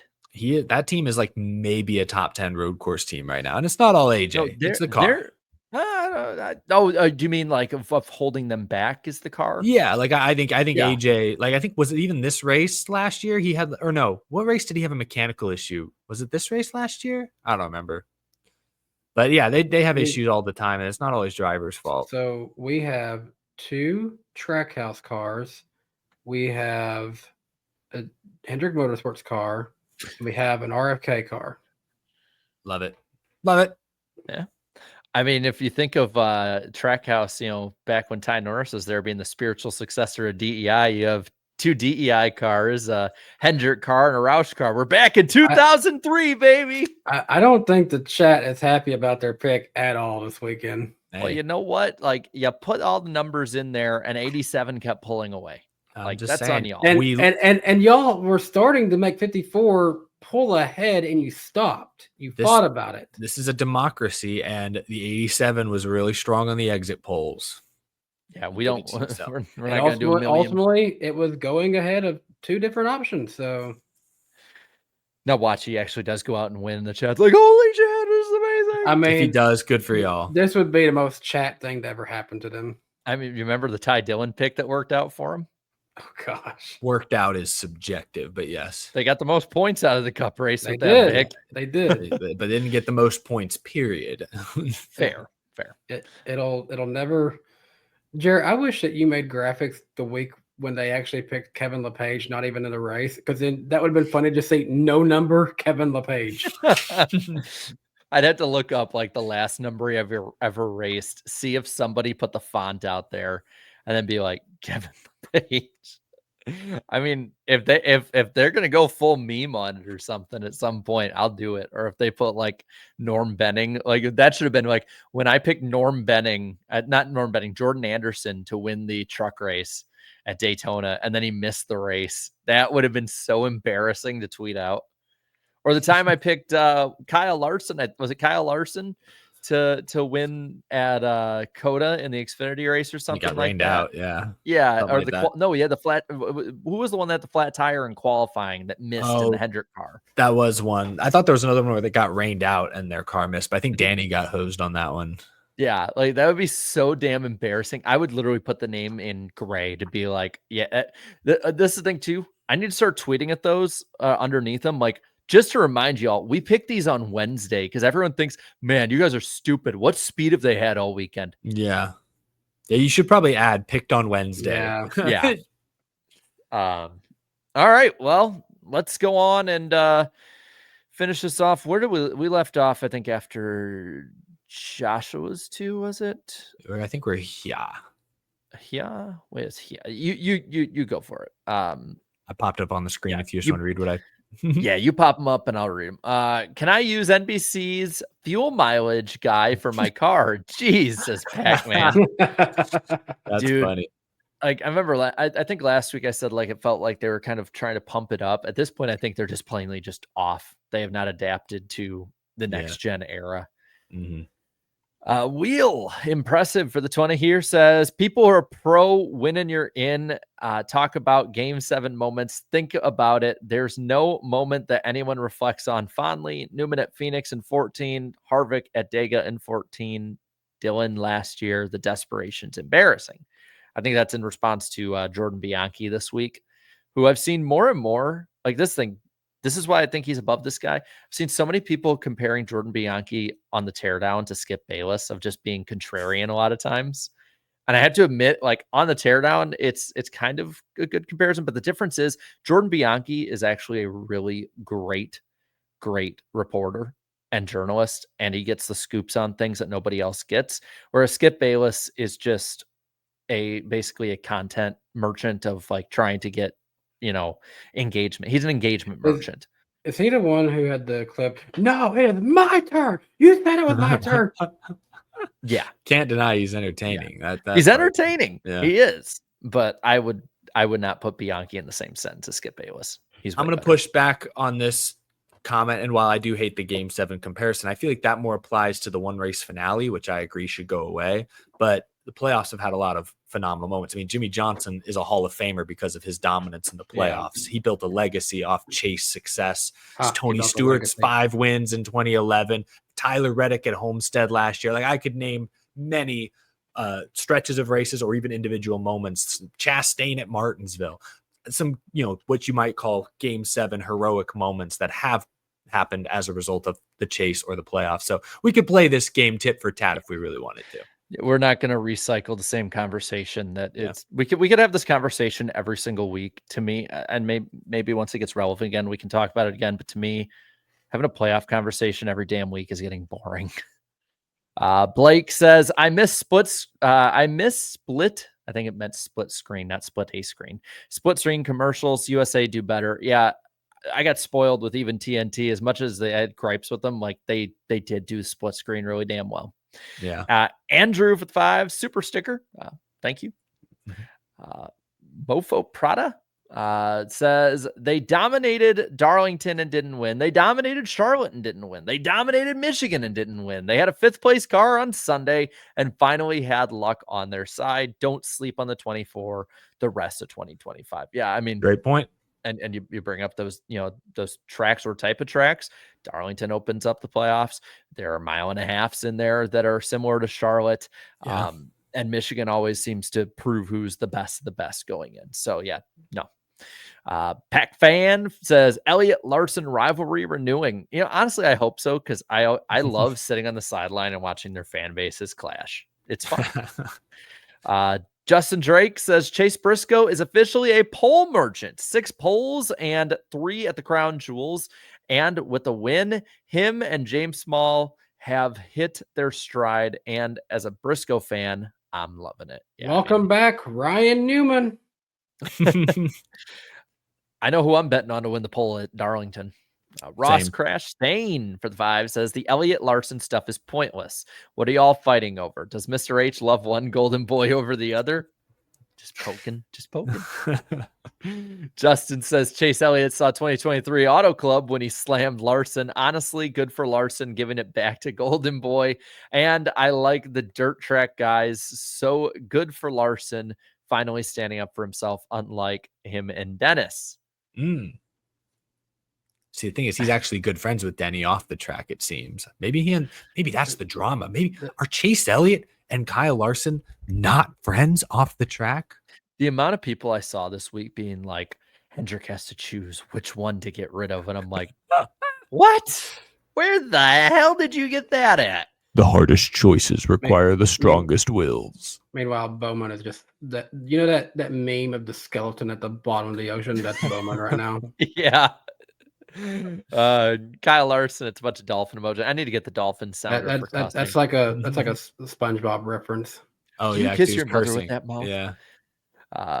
PC 10.8 says, I've watched the podcast so much that now y'all have infiltrated my dreams. Oh, Last night I had a dream Corey Haim won the summer Daytona race and y'all were mad about it. he wasn't even supposed to be in the race. How did he win the race? Why is he in the playoffs now? I didn't know That's not even part-time Jeff's guys little were boy. eligible. What? You mean to tell me I flew to Daytona just to see Corey Haim win a Daytona Cup truck race?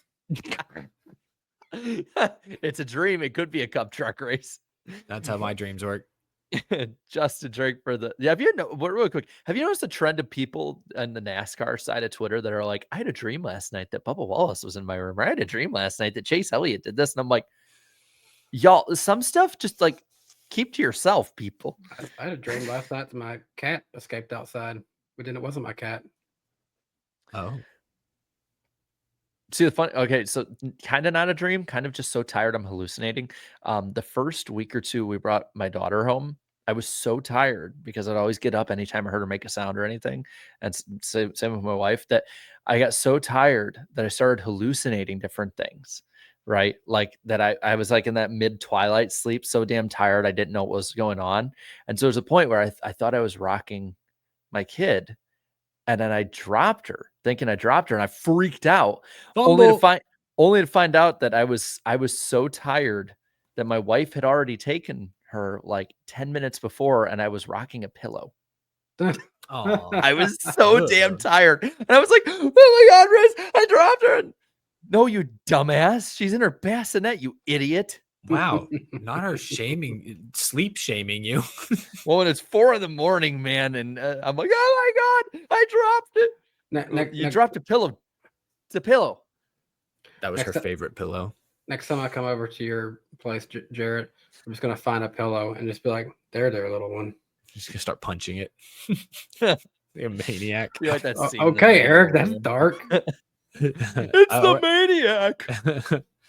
Hey, not cool, man. Justin says there's a reason I nicknamed hosts of our Bam Bam last week on here, but do I think NASCAR needs a bump and run guy? Absolutely. Mm. I love how people at least are sympathizing with me. Like, that's horrifying. It's like, yeah, it was horrifying in the moment. And then it was like, oh, I'm such an idiot. I had not hallucinated that much and not gotten that much sleep and had that problem since like my concussions in high school. Mm. Napa Racing Fan says, I write this podcast 4 out of 5 stars. That way it gives you something to work towards. As for the car, dirty air is here to stay. Whoa. Yep. In case y'all don't get the reference, just watch episode 1 of the new season of King of the Hill. NASCAR likes what they are seeing, man. NASCAR likes what they're seeing, man. K Pro for the 5 year says, we can't have a Gen 8 so soon because the teams are still broke from buying all the next gen parts. Even Gordon said we are still in a deficit. Money. That's true. We are so screwed. Dr. Elk says passing is so bad with this car that it almost makes me miss the 550 package. That's how bad it is. You're making Dr. Out cuss, guys. No, Come on now. No. Mofo says, to Danny's point, the Gen 4 car had nearly the same dimensions and horsepower in both Xfinity and Cup through 2007. This is not rocket science. Just make the Xfinity cars legal for Cup. I wish. Just give us an all-star race. Just let us see it. K-Pro, give us the option tire. Anything at this point, man. Bless you. Thank you. Tried to mute, but I couldn't get fast enough. Jeffrey King says, I feel like Honeycutt had a more valid reason for a waiver than Austin Hill did. If Honeycutt had missed this weekend's race, it was not his fault. I mean, he was signed for the whole season, so I have a contract. Yeah, I mean, Bobby Blair says, I really don't get the hate for Lee Diffie. I've watched him for years in IndyCar and IMSA. To me, he's one of the few lead commentators who actually shows emotion and sounds like he cares. Just me, though. I'm with you. I think it's not just you. I think it's a lot of us agree. Hey, I just thought of something. I know they've been releasing the rosters for NASCAR 25. Is Caden Honeycutt going to be in what truck? They probably paid through all that stuff, right? Though they did remove Connor Zillich from the Cup roster. Probably a Red Bull thing on that end, though. I also saw the 78 didn't even get anyone in it, neither BJ nor Catherine. Yeah, that was the one thing I was kind of questioning. I saw a comment from someone that said, "Is it because of their partnership with Motorsport Games? Was their punishment?" I hope not. Oof. Oof. Is this Cy Cab? I don't like this new thing of not showing the YouTube names. It's now that the social handles. A question for Danny as a fellow Bowman fan. Do you think Bowman is a championship level driver? In my opinion, he probably isn't because he simply isn't as aggressive as other drivers. That's part of it. No, I don't see him being a championship level driver. He may eventually get to a championship 4 because we've seen him get close before, but I think it's a whole lot of combinations. I just don't think he's got the specific right team around him that some of his teammates has that is preventing him from being able to take that next step. K Pro here, another 2 saying, why can't NASCAR have a streaming app like Formula One? I have a feeling some like the Prime side, Prime wouldn't want competition.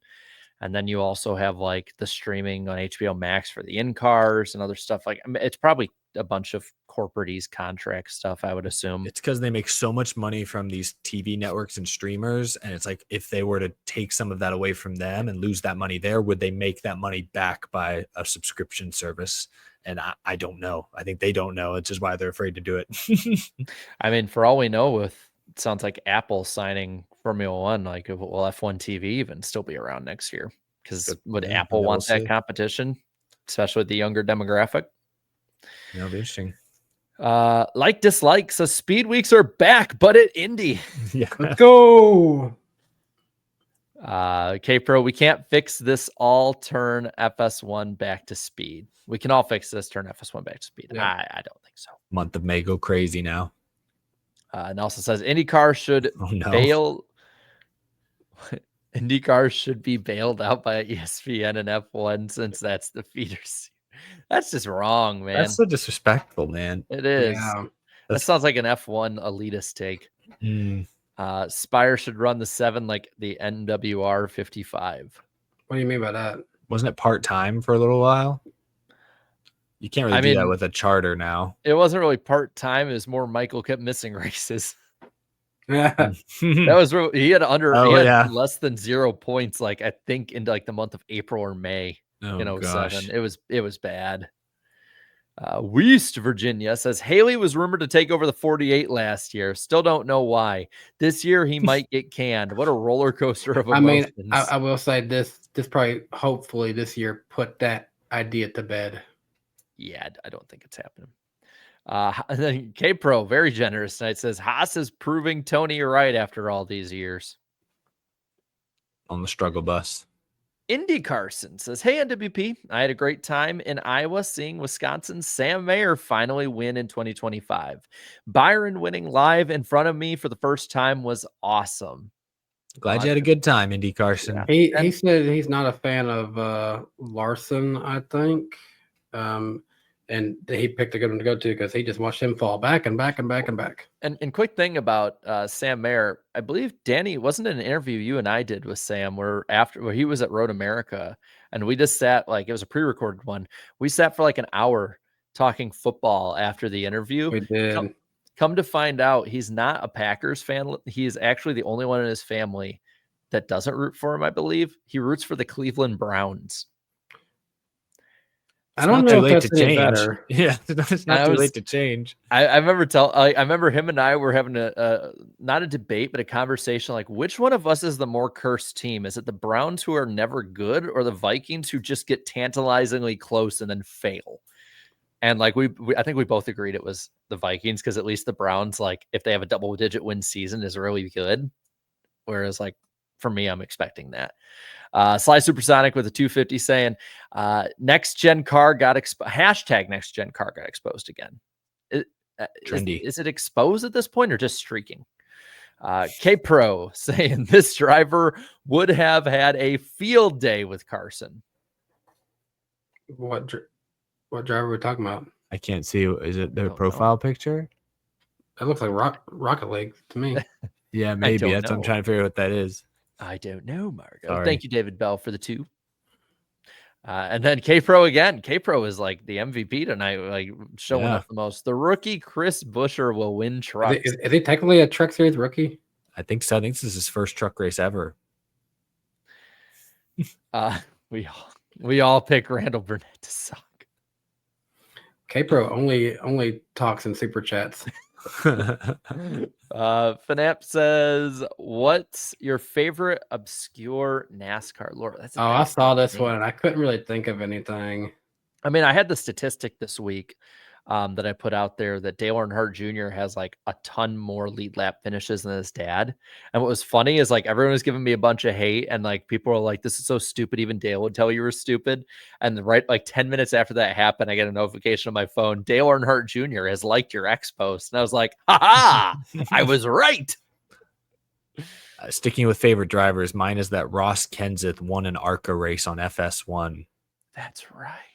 Ross Kenseth. Okay, I got something obscure. Paul Blart Mall Cop once was the pace car very briefly on his Segway at the 2009 rendition of I can't remember the name of that race that Joe Logano won it. They did it out in Irwindale, I think. I'm struggling to remember what that race is called now. But yeah, Paul Blart Mall Cop on a Segway was once the pace car for a K&N race. Have you seen those shorts? Like it's on Instagram and YouTube shorts and everything. And it says like, you know, being a kid in the 2000s was awesome. And it starts out with Kevin James doing the gentleman start, you know, and he goes through that and it plays like Linkin Park. And there's all these things like Tony Hawk and other things from the 2000s. There's like a ton of NASCAR in that clip. And it's just all these people being like, I remember every single bit of this and blah, blah, blah, like that. And and it wasn't just like early 2000s. It was like there was Dale Jr. in 01, but then there was like Jimmy Johnson winning the championship in 09. So it's like, damn, NASCAR's part of like 2000s kids lore. And then Talladega Nights came out. No, I'm just kidding. And everything changed when Will Ferrell attacked. Just Alex Luft. It was a 2009 Toyota All-Star Showdown. That's what it was. Nice.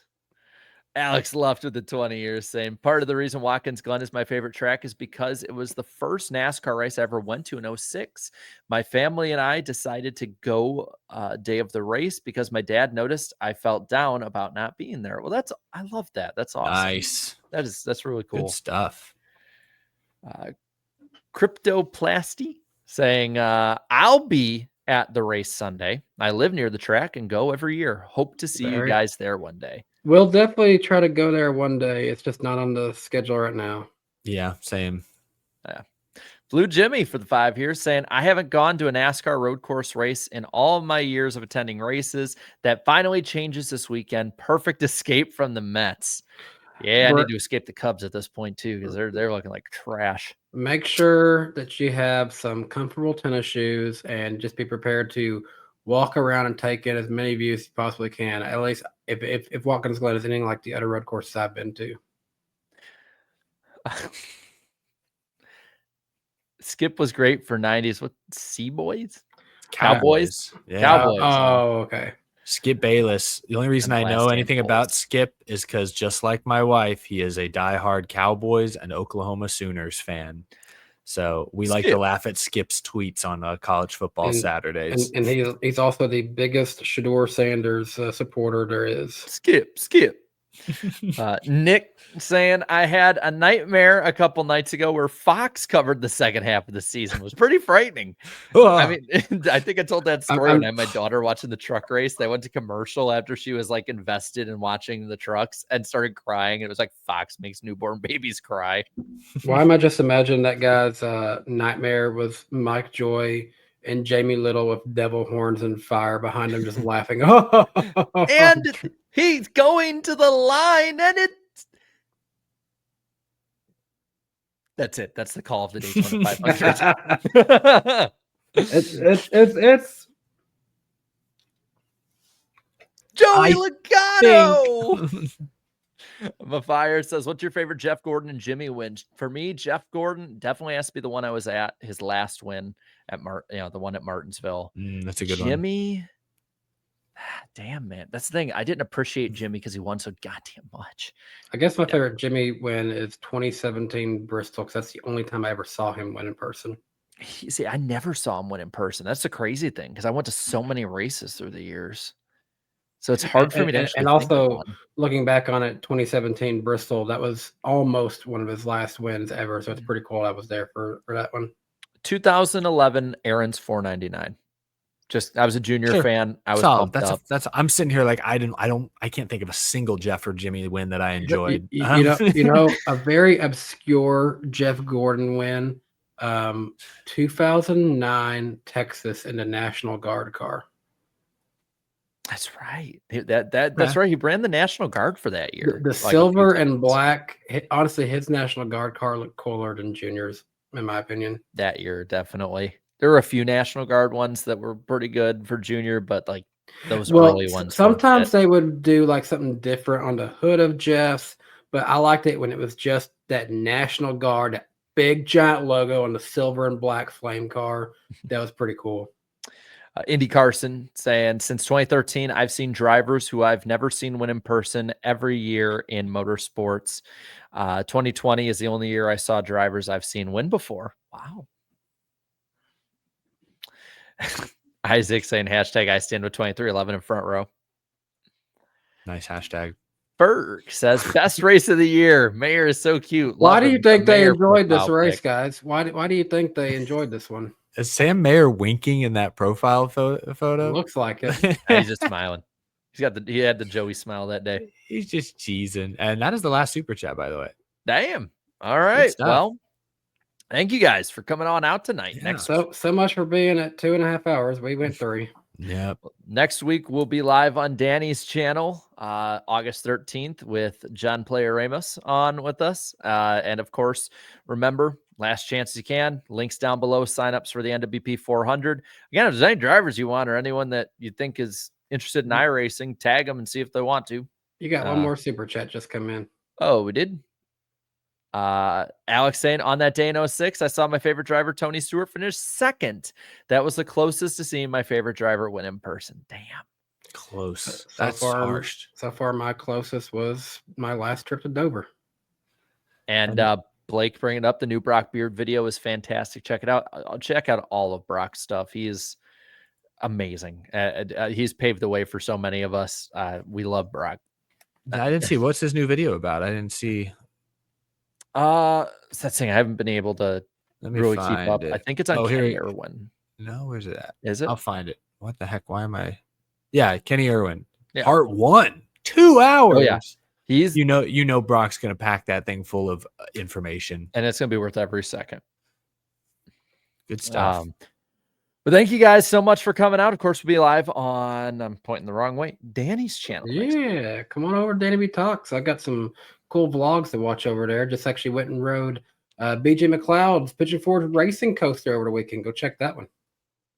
Be Awesome as stuff. comfy as being in a hot tub, man. All right. Thank you guys so much for coming on out. We appreciate all of you, and we'll see you next week. Bye. Drivers, start your 3, 2, 1. Green flag. Started off right, pal. Right on, come on. Keep outside. Three wide. Unbelievable. Green flag. We're going. I like the aggressive. We probably dropped a great car. You can go tell all those guys up there they can suck in. What we're about to do is not a good idea. All good. What is he doing? You gotta be kidding me. Half the pack is flying apart. It's so nice to see at the line. Oh, pack of cars come piling in as well. Come. Coming the way. Hello. Come back, caught him. That was incredible.